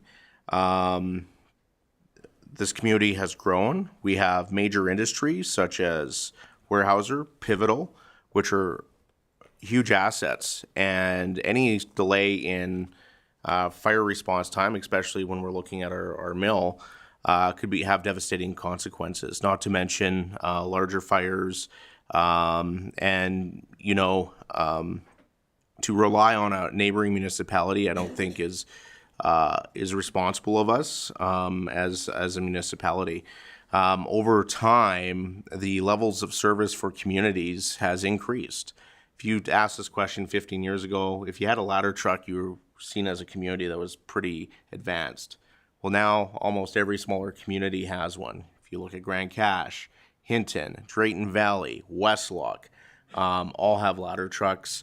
And I think that the time has come that we do that and we make that investment. And I think the timing is perfect if we are looking at replacing an engine as well. So I am concerned, though, as I mentioned earlier, that we are borrowing for this. I know as a community, we have not utilized debt to pay for assets. We've always paid with cash in hand. So this will be a major change from where we have been previously. But at the same time, as was alluded to by Ms. McDonald earlier, you want to ensure that your assets are being paid for by the taxpayers that are going to benefit from it in the future. And so I would hope that by the time we get to final budget time, maybe there's a way to lower that borrowing amount a bit so we have some money coming from some other areas. But if not, I do think this is an asset that is required for our fire department. So with that, I guess we'll move on to transportation services. Thank you, Mr. Mayor. So I'll go through that. I guess just a quick question, Mr. Mayor. We're going to jump around a bit because there's some of my stuff, and then if we follow the list as it goes, if we're going to jump a bit, do you just want me to finish all mine first, or? Is that Yeah, let's do all yours all okay, at once. Okay, Yeah. perfect. Thank you, Mr. Mayor. Okay, so first two items are a couple of fleet replacements. These are both just trucks that are used throughout the year by crews. They're quite old. We're talking about trucks that are 16, 17 years old, so very much need to be replaced. The last couple of years, we've averaged replacing 2 units a year, so we're continuing with that. Just on a side note, we do have a new fleet supervisor who's been with us for, I think about 8 months now, 7 to 8 months. One of the things that we're considering and we're investigating is leasing of some units. You know, our staffing swells over the summer when we get summer students, and we need more vehicles at that point in the year, but sometimes those vehicles sit all winter long when they're not here. So we're not sure if it's the cost-effective way yet, but we are investigating that. So maybe over time you'll see some of these older units not get replaced with a purchase, rather maybe we'll look at leasing them for 5 or 6 months during the summer. So that's just a note on that. Lost Creek, very familiar project for council and the public. It's been on the books for quite some time. Fingers crossed that this year we're going to be able to start on it. It's the basin for the east half of town. The lower end needs some work in order to prevent flooding upstream. We've seen some flooding the last couple of years on that particular drainage course. We do have some positive news on some of the land deals. The offers have been signed and sent to the seller. Haven't heard back yet, but at present it's a January 1st closing date for those. So fingers crossed we can proceed with that in the first phase of that in 2025. 8th Ave rehabilitation between 51st and 52nd. This is a total rehab, all the underground infrastructure and surface. This was a project that was on the list last year, but did get pushed below the line in the end. So we're pushing this one back up to the top. I think council is fairly familiar with this project. 7th Ave rehabilitation. Yeah, Mr. Kittlitz, if any member of council is not driven down that street, I'll happily take you during lunch with a hot cup of coffee, and we'll see how quick the medical response is afterwards. Yeah. Sorry, go ahead, Mr. Kittlitz. Yeah, sorry, Mr. Mayor. I'll just continue to go through them and just stop me if there's questions. I'll plow through them if not. 7th Ave, sorry, we should have a description on there. This is between 48th and 50th Street, just to the north of Civic Center here. This is just a design project in keeping with our practice for trying to make sure we have at least a handful of shovel-ready projects on our shelf every year. So this will be, again, a total rehabilitation for those two blocks of 7th Ave. Township Road 532, again, this is a familiar project that we had on the plan last year. At spring budget, we adjusted this plan to just do some design and pre-construction work for 2024. This is the culmination of the completion of that project. As Ms. McDonald mentioned, there is potential for cost recovery from benefiting lands in the future. And we also have a letter from Pivotal.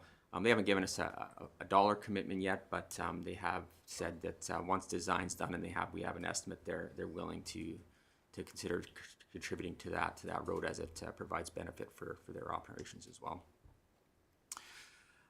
Asset data collector, this is new. If you recall last year, council, we asked for a summer student to come and collect some field data for our assets. We rented the equipment last year, and it was fairly reasonable, but in investigating it this year, the price to rent that equipment is pretty much doubled. So we decided that, you know what, maybe rather than spending that money on renting it, it might be ideal to have in-house. So it's technology that allows us to collect asset locations in the field and also data. The iPad is just an addition to that so that the field operator can type in conditions and assets and take pictures and to help enhance that collection.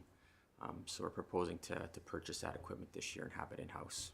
It'll be well used. There's always data that can be collected in the field, so it's a handy piece of equipment to have. And it's sort of in conjunction with the request for the GIS summer student again in 2025. Next on the list is the fluoride and water degas treatment. This is a regulatory item. Right now, the fluoride plan, some pre-planning for the fluoride regulations is just about wrapped up. We should have that any day now, and that'll feed into the design work that'll happen this fall. And hopefully we'll be tendering for the construction of that project first thing in January, should council support this. We do have a timeline to complete this work, and I believe the DGAS, we have a conditional grant from the government, provincial government on this, and we have a December 31st, 2025 completion date on this, so pretty important that we get this one done this year. And location-wise, this is the plant that's out on the west side of town, just for context there. Sanitary upgrades for B1 and A6. These are the two projects that are identified on our sanitary sewer condition assessment that council is familiar with. These were just actually, if council recalls, in August, we came and asked for funding to get the design work advanced on these so that we could consider them for 2025.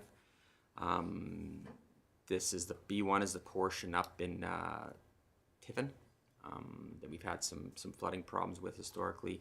It'll also include some of the work that we had to stop this year on 10th Ave because we ran into some problems, so it'll address that as well. The A6 portion, A6 is a quite a large project along 48th Street, I believe. We're only doing half of it this year, and this is to support the YC multiplex.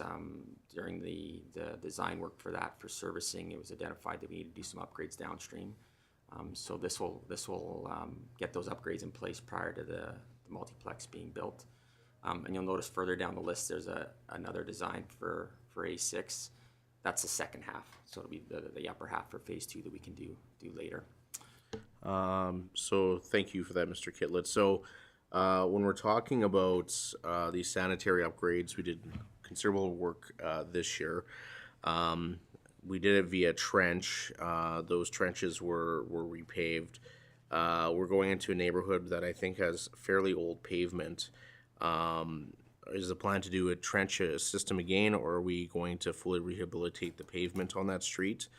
I guess my concern is if we are not planning on doing any further underground infrastructure upgrades in the next near future, that pavement is already deteriorating.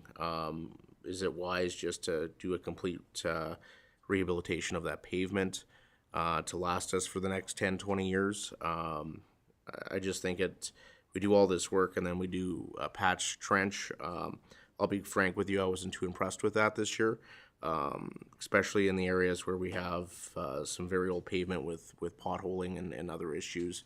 If we have no plans on doing any other underground infrastructure work, I think it would be advantageous for us to overlay that pavement, but I don't know what the cost of that would be. Mr. Mayor, I assume that it's probably just a trench that, again, is what's being contemplated, but with that, we can certainly do a bit more of an analysis on what that other infrastructure is like and whether it does need to be adjusted. Or do you have something, Mr. McKell might be able to supplement a little bit on that?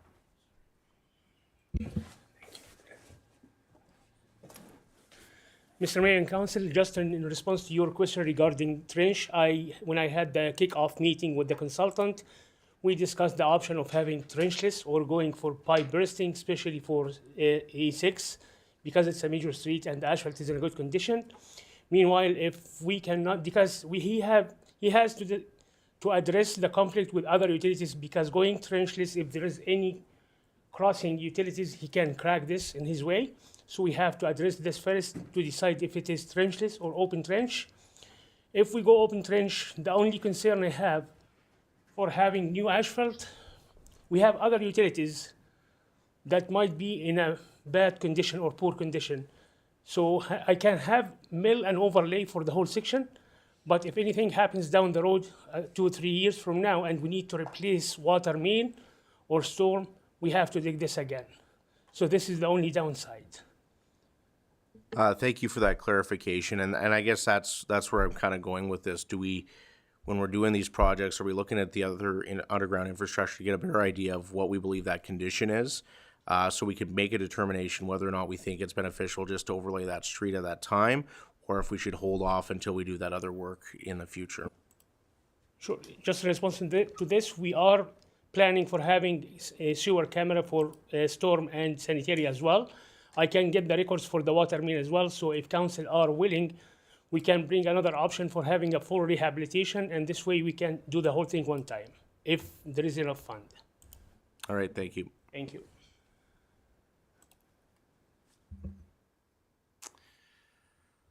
Okay, next one on the list is the wastewater treatment plant upgrades. This is just design work for 2025. As council is aware, shortly after the new wastewater treatment plant being commissioned, we found out that some of the regulatory conditions have changed.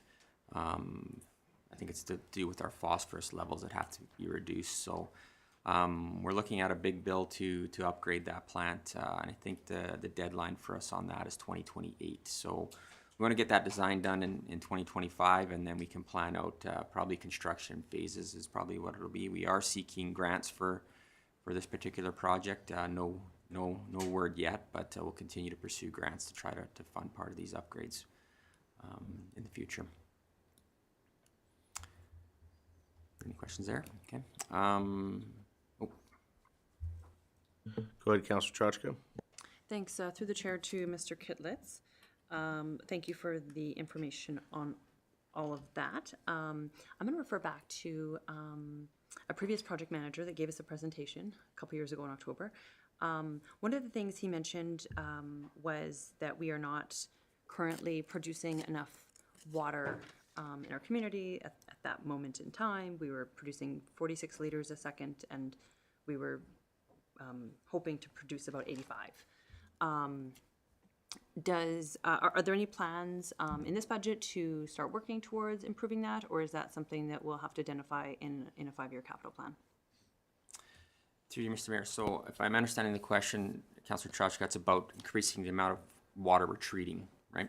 So this year on the capital plan is well 30 that we're trying to add to distribution. We just added Vision Park last year to help with that. Well 30 is hopefully, fingers crossed, we can get that finished and adding to distribution this year. We're getting late in the season, but hopefully we'll get that one added. We do not have a new well coming online planned for 2025, but I think just got the capital plan on my other screen here. I think we plan sort of every 2 years is what we're planning to propose a new well. It's kind of what we're doing every couple of years. So does that answer your question? Yes. Okay. Councillor Taylor. Yeah, through the mayor to Mr. Kitlitz, I just want to go back to Township Road 532. I know this came up at the capital plan update we had, was that earlier in this week, I think? And the design work had not yet been completed at that point. Do we have an update as to when we'll have that information? Just seeing just 1.5 million, is that just a bare bones estimate, or do you have better understanding based on the design work to date? That's what we're going to come in at. Just worried that it's going to be perhaps a lot more. I think we just got the consultant engaged for design work, right? Yeah, so it's just starting. So. We send the RFP out and the closing date. We send the RFP out and the closing date for this project is end of October. The design should take until end of the year, and hopefully we have the tender out by mid-January or end of January. Regardless if the design is completed or not, we will not be able to start construction until winter time to make sure that the soft spots are firm enough for the contractor to start the work.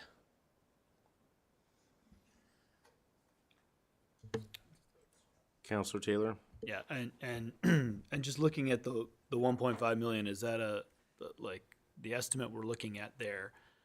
Again, I just had those concerns that it's just going to be considerably more. And I know that's a project that we certainly, for a lot of residents, that's important to them, and just want to make sure that that estimate is pretty close to being accurate and not going to surprise us a little bit later. So. Yeah, I don't know, Mr. Kell, if you got anything you want to. Through the mayor to Councillor Taylor, we will get a better idea once a design is complete, or at least preliminary design is complete, so we can have a better idea about quantities and how much will it cost. There is no utilities for this road, so it's mainly just gravel. So I'm assuming it should be around the same number, but don't quote me for this. We'll get more accurate number once design starts. Thank you. Thank you, Mr. McHale. Go ahead, Clayton. Okay. I think we're on the cemeteries. So there's the next two items are cemeteries. These are expansions of our cemetery. The plot expansion is a new ribbon of concrete for monuments, and that includes adding additional plots to the cemetery, as well as the columbarium. Last year in the cemetery, saw quite a few interments and columbariums being, I don't know what the right word is.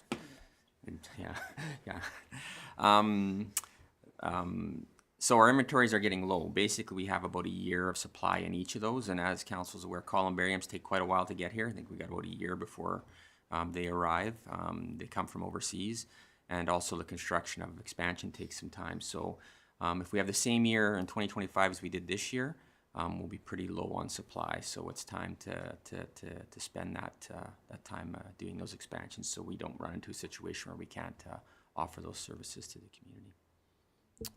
Thank you. Mr. McKellar, you probably could sit down. I think we're done with all your items, so appreciate you running across the room to answer those questions. So to Mr. Kitlitz, on the columbarium, I know we just added one or two, replaced one. We adjusted the fees at the cemetery to pay for the cost of replacement. Is that working, or do we have to look at a fee increase in order to do that? So I think the council was pretty shocked at that point in time to learn how much we were subsidizing the actual funerals for individuals because we were not getting cost recovery on the columbariums. Yeah, Mr. Mayor, I don't know that I'm prepared to give you a definitive answer on that right now, but I would suggest that we are probably lower than we need to be. We're not at full cost recovery at this point. So, you know, as part of the presentation that Ms. McDonald talked about, is we do need to look better more at our fees. And I think, although we haven't for this particular budget, it's something definitely we'll be bringing back to council. But yeah, I don't have the full analysis on that for you right at this time. Thank you, Mr. Kitlitz. Councilor Taylor. Through the mayor to, well, basically council, and that's, I agree with where Mayor Zahara is going with that. Since increasing the fees, I've mentioned this story to a lot of residents, and of course they were shocked that essentially taxation was covering basically everyone's funeral costs and those types of things. So the community is very supportive of a cost recovery method at the cemetery, and I think we need to, if we need to really look at those fees again, then we should, so.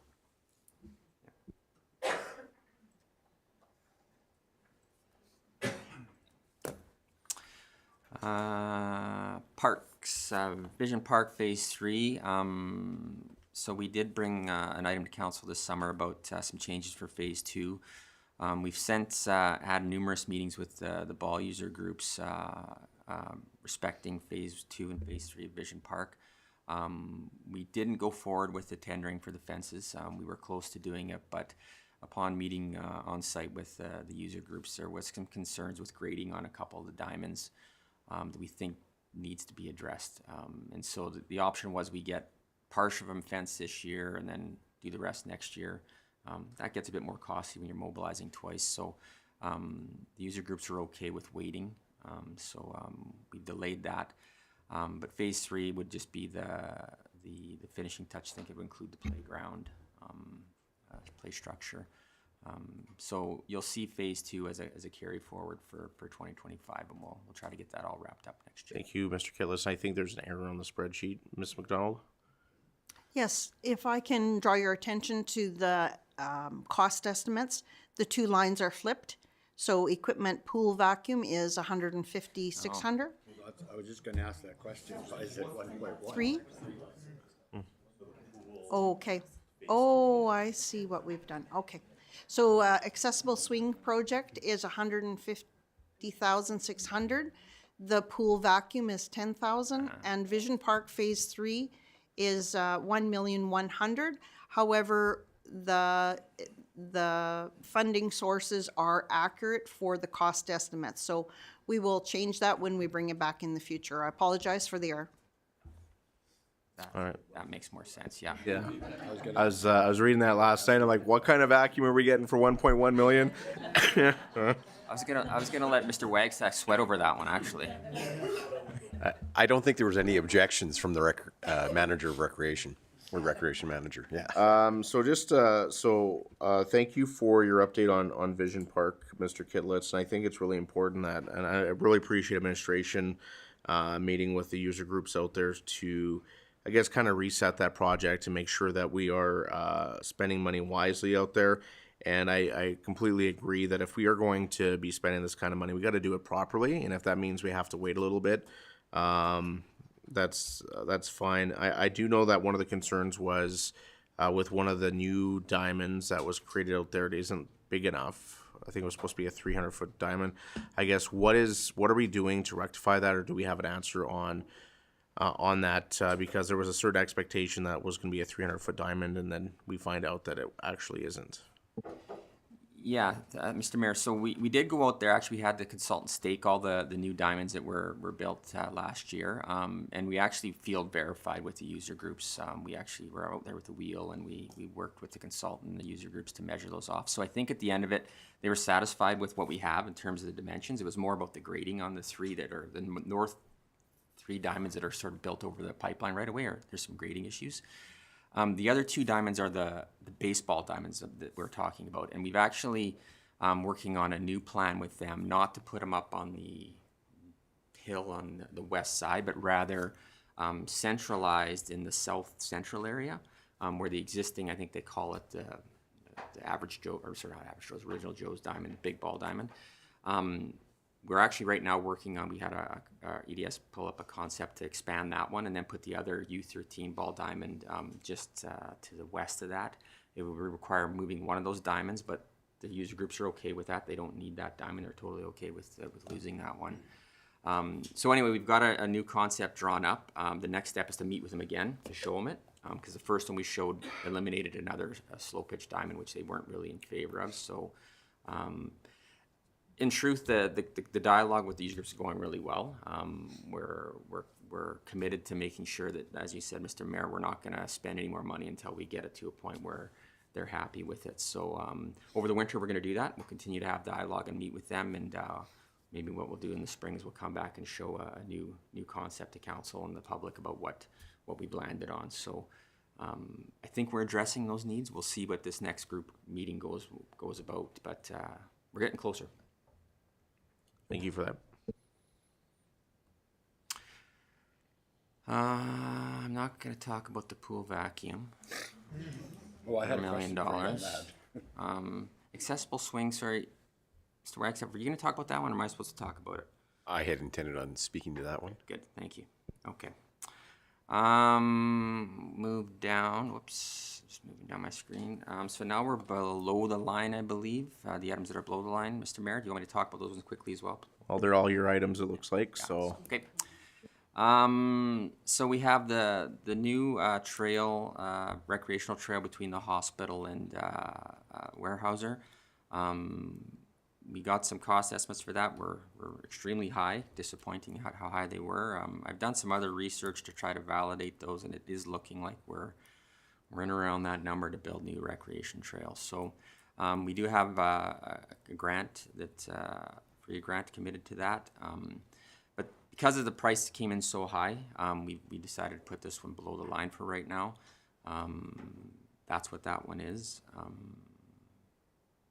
The power line burial along 55th Street, this was brought up last year. I think we deferred it to 2025. We have managed to work with Fortis to collect the estimate for that, and the estimate you see here, 1.3, is fairly accurate. That's what it would cost to do that work, which is between 6th Ave and the lane, I think, behind north of 10th Ave, I believe, is as far as it goes. That includes everything. Wooden power poles and the whole 9 yards, the full meal deal. Yeah. A6, I mentioned that earlier. This is just a design for the second phase, the northern portion of the A6 sanitary upgrade. So we propose to, again, just get some design work done for that, so we're ahead of the game. Whoops. My screen just went wonky on me. I didn't touch it. Parks HVAC pumps for Parks operations. So you recall that we moved Parks a couple years ago over to the airport, and we also, through a default on a lease, acquired a aircraft hangar building that had some office space in it. So the Parks staff are operating out of that building, as well as the airport airside operations. And this is just an upgrade of some of the heating and ventilation systems in there. Again, that's below the line. We can hold off on that. They are working. They're quite old. We can probably limp them through, so we put them below the line for right now. Big one next, it listed as parks, but it's not really much of a park project. It is should be a transportation one. And that's First Ave reconstruction, total rehab between 51st and 54th. This is one of the ones that Ms. McDonald talked about as a potential debenture for 7.2. This one is, again, been on the books for a couple years. Council, we did talk about this one last year, and it was deferred to 2025. As you can see, administration, again, has put it below the line simply because of the amount of competing priorities we have on the capital list and our ability to fund them. But that's certainly for council's consideration to move. And then the last one, this is another one that was a 2024 proposed project. This is the trail connecting Hillendale to the high schools, I believe.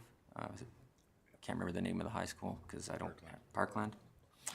And that includes rehabilitation as well as and adding some lighting. Again, we've based on the sheer number of projects we have and the money, we've also put this one below the line again. And I think that catches all ours.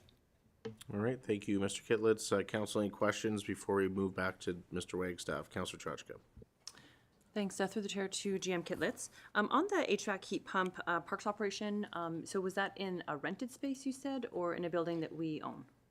So, I wonder, I don't know, through you, Mr. Mayor, I'm not sure how much detail I should go into this, but we have airport leases, and so companies lease land at the airport.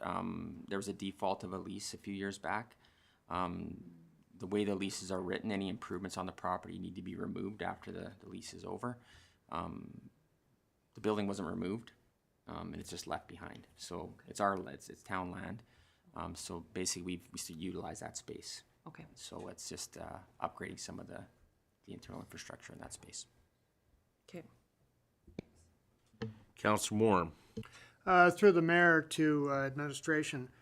So what exactly is cement ribbon construction? Through you, Mr. Mayor, it's a practice that's sort of that's been around for probably 20 years in cemeteries. A lot of times the monuments are just sitting on the monuments for a marker or gravesite are just sitting on a concrete pedestal. Over time, the ground can shift, and they're quite heavy, and they'll sink, and they'll get kiltered. So a new common practice to put it's almost like a sidewalk ribbon where that you can install the monuments on so that they're more stable. They're easier to maintain around. You don't have to weed trim around every monument. So pretty common practice in cemeteries now. Thanks very much. You're welcome. Councillor Taylor. Through the mayor to council and administration, I guess. I'm thankful that the power lines burial is below the line.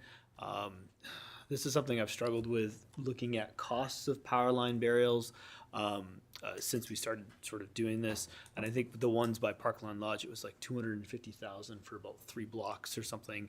It is an enormous amount of money for perhaps not quite the payoff that we hope, considering all the infrastructure issues that we have to deal with, road maintenance, sewer, wastewater lines, and things like that. Just looking in terms of priorities of that, I'm just thankful it's below the line, and that's certainly where I would like to keep it. Looking at all the other priorities that we have to look at. Go ahead, CO Beveridge.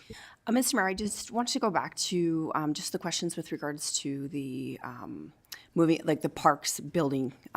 You may recall we had a situation where we had some near misses when it came to our parks operators crossing that overpass. So it was a safety issue as far as moving the parks operations over to the other side of the community. It was a safety issue, just for reminding. Thank you. Any further questions or comments? Councillor Chachka. Thanks. Through the chair to council. I also have to agree with Councillor Taylor on the burial of the power lines. I think it's a really nice thing to have. And if it's something that we were running into issues on a regular basis, I think it's worth considering. But there are things that we are running into issues on a regular basis. And I would be in favor of keeping that below the line. But not only that is reallocating the funds in that reserve to something that we can utilize today. Thank you, Councillor Chachka. Any other further questions? Go ahead, Councillor Bevan. Through the chair to administration here, on this here warehouser and trail construction and that, if we were to build that, I still see that we have our parks people running down 748 with their machines and everything else, and they're slow moving in that, and I've seen a few near misses there. If that was to be put ahead and going through, would they be able to access that to get into Vision Park and do all their cutting instead of running down even Highway 16 or whatever, or 748? Through your council, you, Mr. Mayor.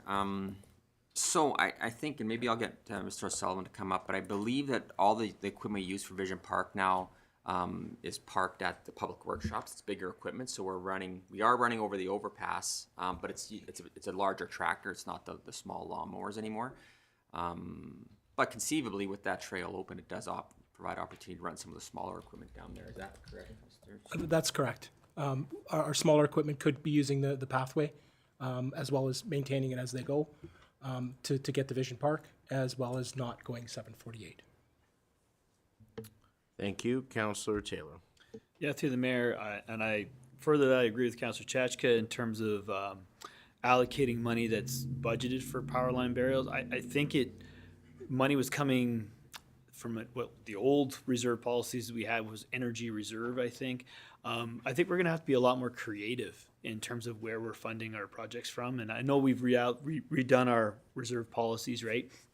And where that money sort of, so the money goes into the reserve and then we pull it out from there. But I think we're going to have to be a lot more creative with that if we're just thinking about, we can only use that money for power line barrels or energy stuff when there are so many other infrastructure priorities we have to look at. I think we're just going to have to be a lot more creative. And I think with the new policies we have in place, that gives us that flexibility, which I really appreciate. So.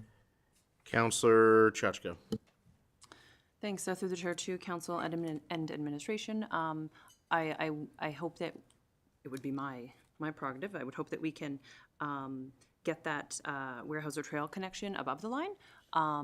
Not only is it a safety issue for our staff, but it is also a safety issue for our residents. I admit I do not travel on that 748 route very often, but when I do, I often see children walking along the highway. There's no spot for them to walk. They're in the ditches. And it's very concerning that we have residents walking that way to get to the Ball Diamond.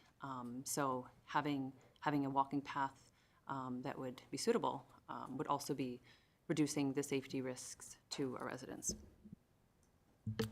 Thank you, Councillor Chachka. I totally agree that the Weyerhaeuser Trail connection, I think, needs to be moved above the line. We do have $126,000 in grant funding. I would hate to see us lose that money because that connection to Vision Park needs to be done as we try to make a connected community. As well as I think that the A6 sanitary design phase 2 needs to be moved above the line so we can get those plans in place for when we're ready for phase 2. I agree that the power line burial along 55th Street, now is not the time to be spending $1.3 million on that. That was a project that I brought forward, but that is way too much money to be spending on that at this point in time.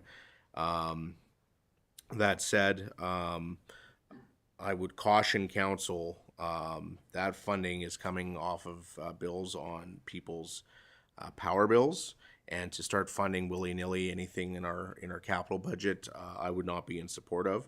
It has to be something tied to supporting energy.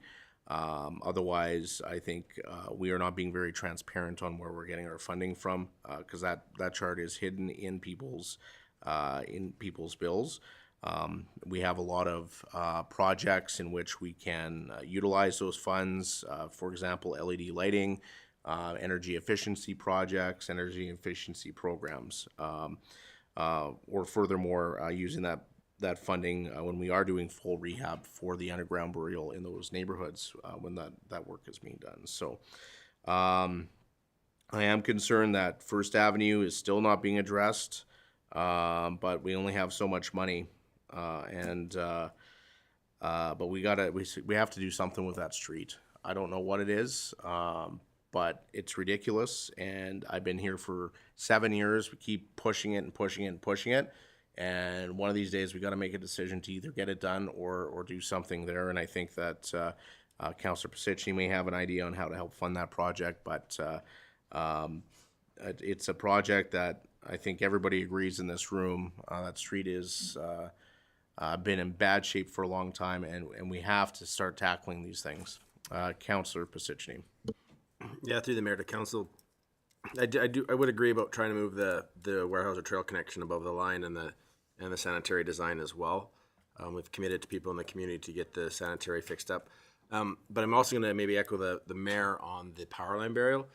I don't think we should stop doing power line. Eventually, all your power lines will be buried. They're a huge aesthetic thing. It makes your community look better. It makes your community look modern.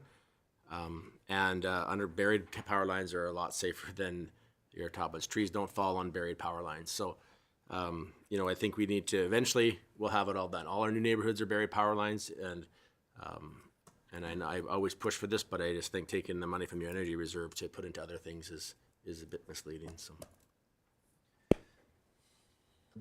Councillor Taylor. Yeah, through the mayor and based on Councillor Pisichny and Mayor Zahara's comments, I'm going to talk about two things. I'm going to talk about the franchise fees first. And I know we get the franchise fees goes into an energy reserve, but to be honest, I've never spoken to anyone in town, and we've gone to budget engagements, and they haven't talked about power line burials, but they have talked about roads, they have talked about sewers. And I think if you ask residents where you want, if that funding is coming back to the municipality, where you want that funding to go, they're going to tell you they want it to go to beyond just energy initiatives at this point. And I think that's where we have to be a little more creative. And as long as we are transparent with our residents where we're spending that money, I don't think there's a problem with that. Especially, again, we go to these engagement sessions, and they've spoken about what their priorities are. And no one's mentioned to me, please bury the power lines next to my house or wherever like that. So as for the trail connection, I struggle with this one. I do want it above the line because we do have that grant. I don't know whether waiting a year in terms of getting creative over that year, whether there's other grant opportunities to help offset some of those costs, whether there's other I don't know, private funding that could be accessed in terms of helping with that. Because if we do move it above the line, that means something's going to get bumped down, and that's a big cost to come up, and something else. There's a lot of things to come down, so that's where I'm struggling with that. Yes, I would love it in the 2025 budget. I know that someone came to the table with big funds to help us out there, but if they're willing to wait a year and we can hold those funds for us to get a little more creative, I'd be okay with that. Or we can just pull the money out of the energy reserve. Councillor Chachka. Thanks. Through the chair to council and administration. A couple questions. So on just this week, we passed a new energy reserve policy. And when I was looking back on that last night, I've got a couple questions, or first a comment, then a question. So when I came on council and we talked about the franchise fees and why we get them, my understanding was that in lieu of collecting regular taxes from the companies who provide our natural gas services and our electricity, use that franchise fee. So it was kind of just a different method of taxation. And my question to admin is that do we still contribute annually? I think it might be the Fortis one going in there. I didn't think both of them went into the reserve policy. Maybe I'm wrong, or energy reserve previously. I thought one of them did go into taxation. Is that still the same, or I guess what is it now going forward is maybe what I should know. Through the mayor to Councillor Chachka, thank you for the question. Franchise fees are I understand the town of Edson has related it to the franchise company that is collecting the fees for us. However, franchise fees are another way to tax, and our taxation. It just happens that it's power-related companies that are franchising. However, in other municipalities, those franchise fees are taxation. They are taxation fees, and they are for the purpose of utilizing municipal lands to cross. So it provides those franchise companies with monopoly on having access to municipal lands to do their business.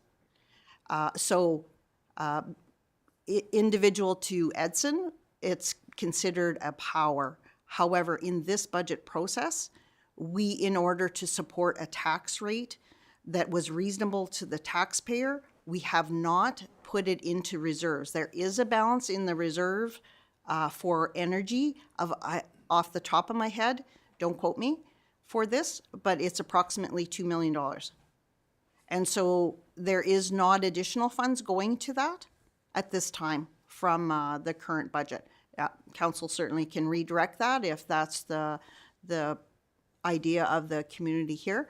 However, typically in other municipalities, it is another way to tax. And it's a way to tax functions that are exempt from taxation, such as hospitals that do not pay taxes. They have to pay for utilities, as well as nonprofits. There's a whole gamut of businesses and in the community that would pay that at and support our tax rate, right?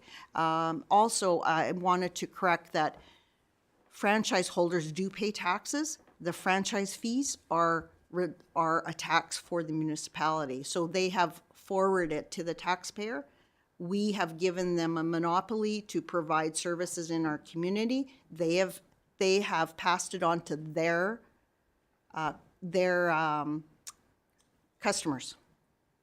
However, it is a tax. Thank you, Councillor Chenard. Through the mayor to, it's really not to anyone, it's just a comment. The trail warehouser, I agree, because we've been spending time and money on it, and I see the asset. As far as the energy money we're spending burial, I believe we can leave it below the line, but I would not be in favor of moving it elsewhere. It's an energy tax that we always spend, the amount of money we collect, and we always talk about beautifying our town. I've heard comments, it makes a neighborhood look nicer. Get rid of wooden pools, you bury it. And, you know, if we were to take some of this money and shift it towards where we say a trail lighting or something down the road, I'd favor that. But I wouldn't want to see it bouncing to other projects to stay with energy and lighting. Any further comments or questions? All right, moving on. I think you have one item, Mr. Wagstaff. Oh, 4 items. Okay, go ahead. I have 4 items. Very big item. Yes, the very big one. For starters, the YC project, the renovation and expansion of the Edson and District Leisure Center. Construction, there's been lots of work been going on in the background in preparation.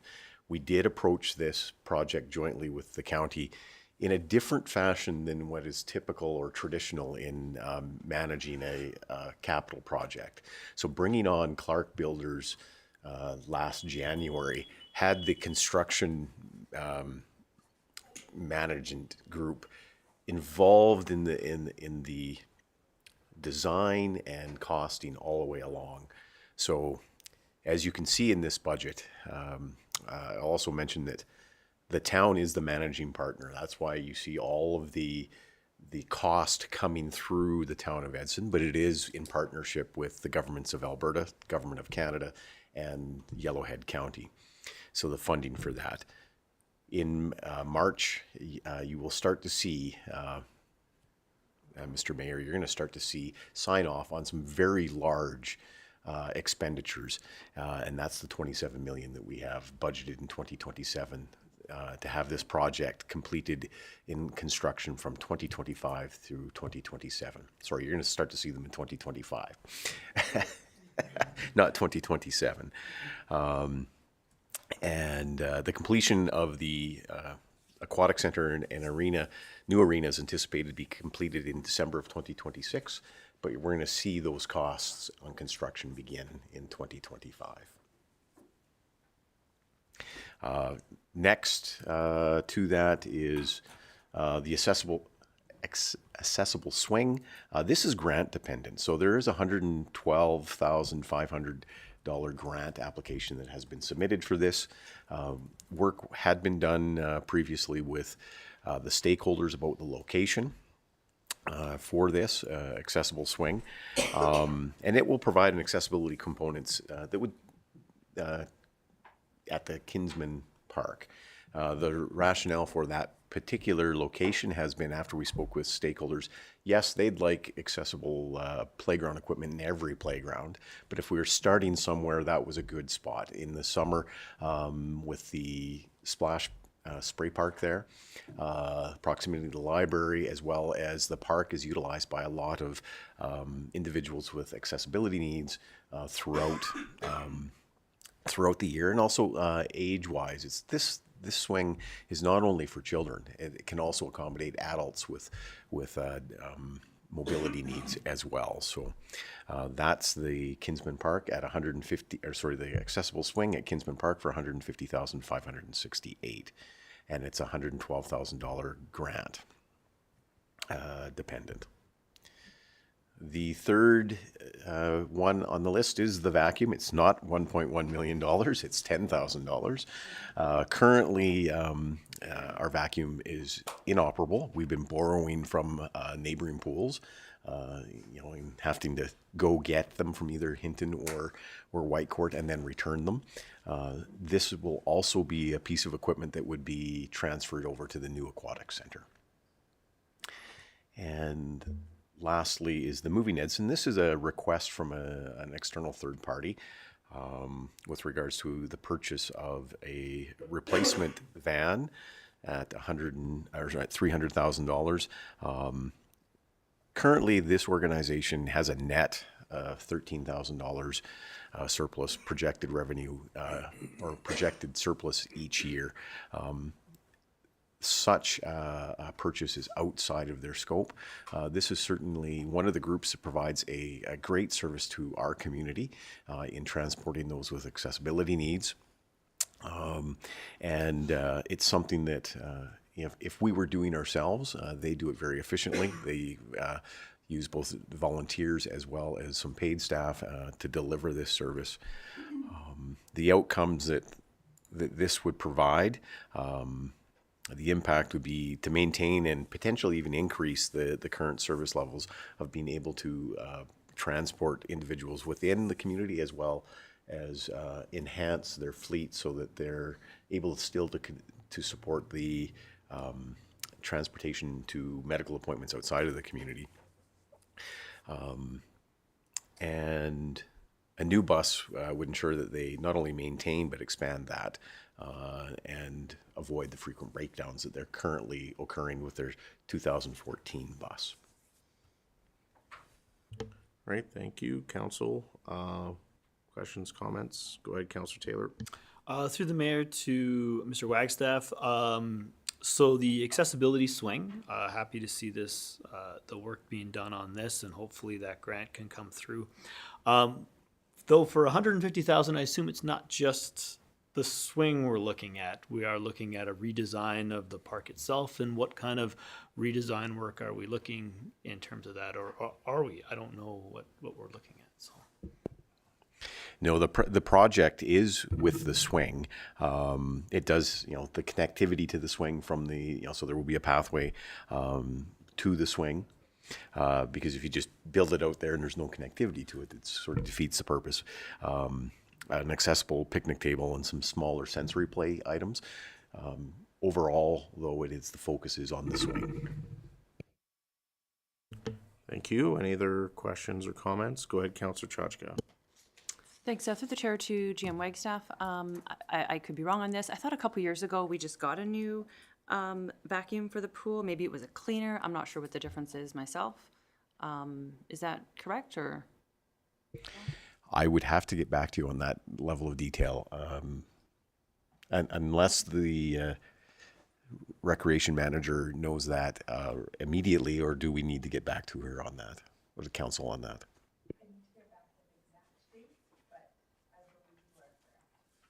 Okay, so to follow up on that, what's the average lifespan on a pool vacuum? Like just a couple of years? I'm going to defer to the recreation manager on the lifespan of a vacuum, but that sounds like it's also something we'll have to get back to council on. All right, Ms. Vicky Bird, our recreation manager, is here to talk about vacuums.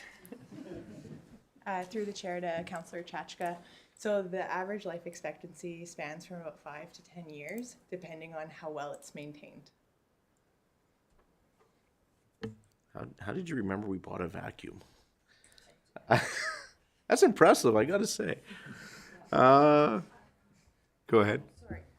Just to expand a bit further on your previous question through the mayor to Councillor Chachka again, I believe, again, I don't have the exact date, but I believe there was another pool vacuum purchased previously, but we operate with 2 vacuums.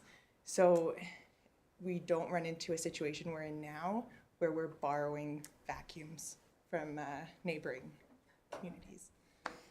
Okay, council, you never know what you're gonna be talking about. Go ahead, Ms. McDonald. If I can, with reference, thank you, Mayor, and back to Councillor Chachka's question regarding franchise fees. If I could take the slide presentation back 1 page, you'll see the transfers from reserve. If council chooses to continue to fund the energy reserve, we can do that on an annual basis rather than take the franchise fees and put it directly to there. Because when you take the franchise fees and put it directly into a reserve, you're losing any growth and any consumption increases, as well as the increase to the rate fees that the franchise companies are charging. So I would encourage you to, if you choose to continue to fund and increase the reserve that's approximately 2 million, if you want to replenish that reserve, it needs to be on this list and replenished on an annual basis. So that might be something you want to consider to continue focusing on an energy reserve. Fair? Thank you. Councillor Taylor.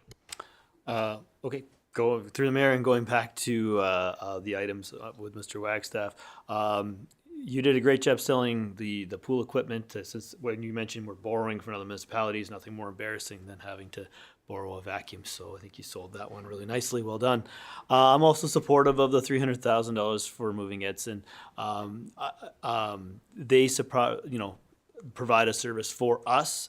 And if we ever had to supply that service, we'd be spending a lot more on the operating side. And so I don't mind that the $300K for a new van or a new a new bus. But with that, is there any opportunities for grants to help offset that at all? I know it's $300,000, but they do a wonderful job of getting lots and lots of grants, and certainly you're way knowledgeable at that. So, is there any opportunities for that? So they've made to Councillor Taylor through the chair and all of council. They have looked at some grants. They're actually replacing another vehicle as well at this time. So this is a request coming forward that they are looking at grants. It looks like they have a line on being able to fund the one, and they are coming to us to fund the second one. Councillor Chenard.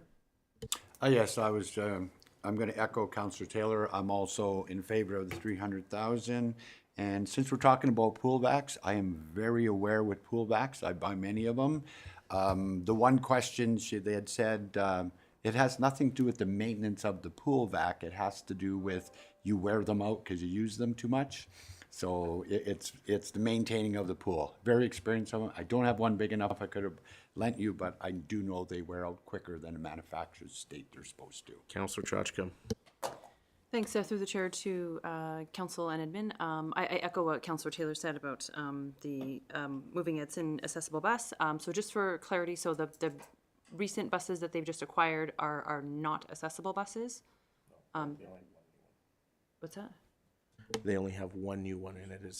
Oh, okay. Well, that one new one is everywhere because I see it all over the place. So I thought there must be two. Okay, so the only accessible bus that they have is from 2014 14. They are all accessible right now, All but accessible. yeah, so they have 2 older buses that they need to replace. So one is being paid for hopefully through a grant, and then they're asking us to fund the second one. So they would have 3 new buses in their fleet. Okay, all right, thank you. That's correct, right? Who's our rep on that board? Councillor Bevan? Oh, go ahead, Councillor Pacicini. Yeah, through the mayor to Councillor Chachka. Moving Edson has 3 buses. So we have the new bus, which is the small, the one you're seeing around town that has the wrap on it. That was funded through a grant. That also came with operating grant money. And there's a new program, NET, where they're, and they just made the first trip to the city the other day, where they're taking people who need accessibility vehicles to get to the city for appointments. And so we're starting that program. And so that bus is kind of, you're seeing it around town because sometimes it's utilized because the other larger buses are in use. But the 2 older buses are older. They're quite a bit old, and they start every day, run every day, and they're on the road a lot. They have a lot of moving parts in them and a lot of things that wear out. So they both have lifts, and the lifts they're just at end of life. So the organization's been quite aggressive in the last couple of years. It's taken it from a not-for-profit that was kind of run weirdly and questionably, and now we have proper people in place, and it is going leaps and bounds. So it's much needed, and it's not for lack of trying, because they've gotten more grants in the last year than they've gotten in the last since they started, probably in the 90s or 80s, whenever it started. So it's going really well, but it's from maybe I'll further to this is it's money well spent from a community side of it, because we're just putting some capital into there, and they're operating it through their ways. And if you just talk to any of our neighboring municipalities that has a transit system to get people around, what they're spending on it, you could buy 4 buses. So it's we're taking $1 and we're stretching it a long way. So. And I believe, too, we're the only community with accessible buses in the region, which is why we were called upon in recent emergencies. So I think that's one of the reasons your ED was able to hopefully get some grant money from the Canadian Red Cross. So any further questions on these items? Mr. Wagstaff, I think you're done. Well, I think it's probably a good time to break. Seal beverage? Yes, Mr. It's perfect. All right, so we will return at 12:30.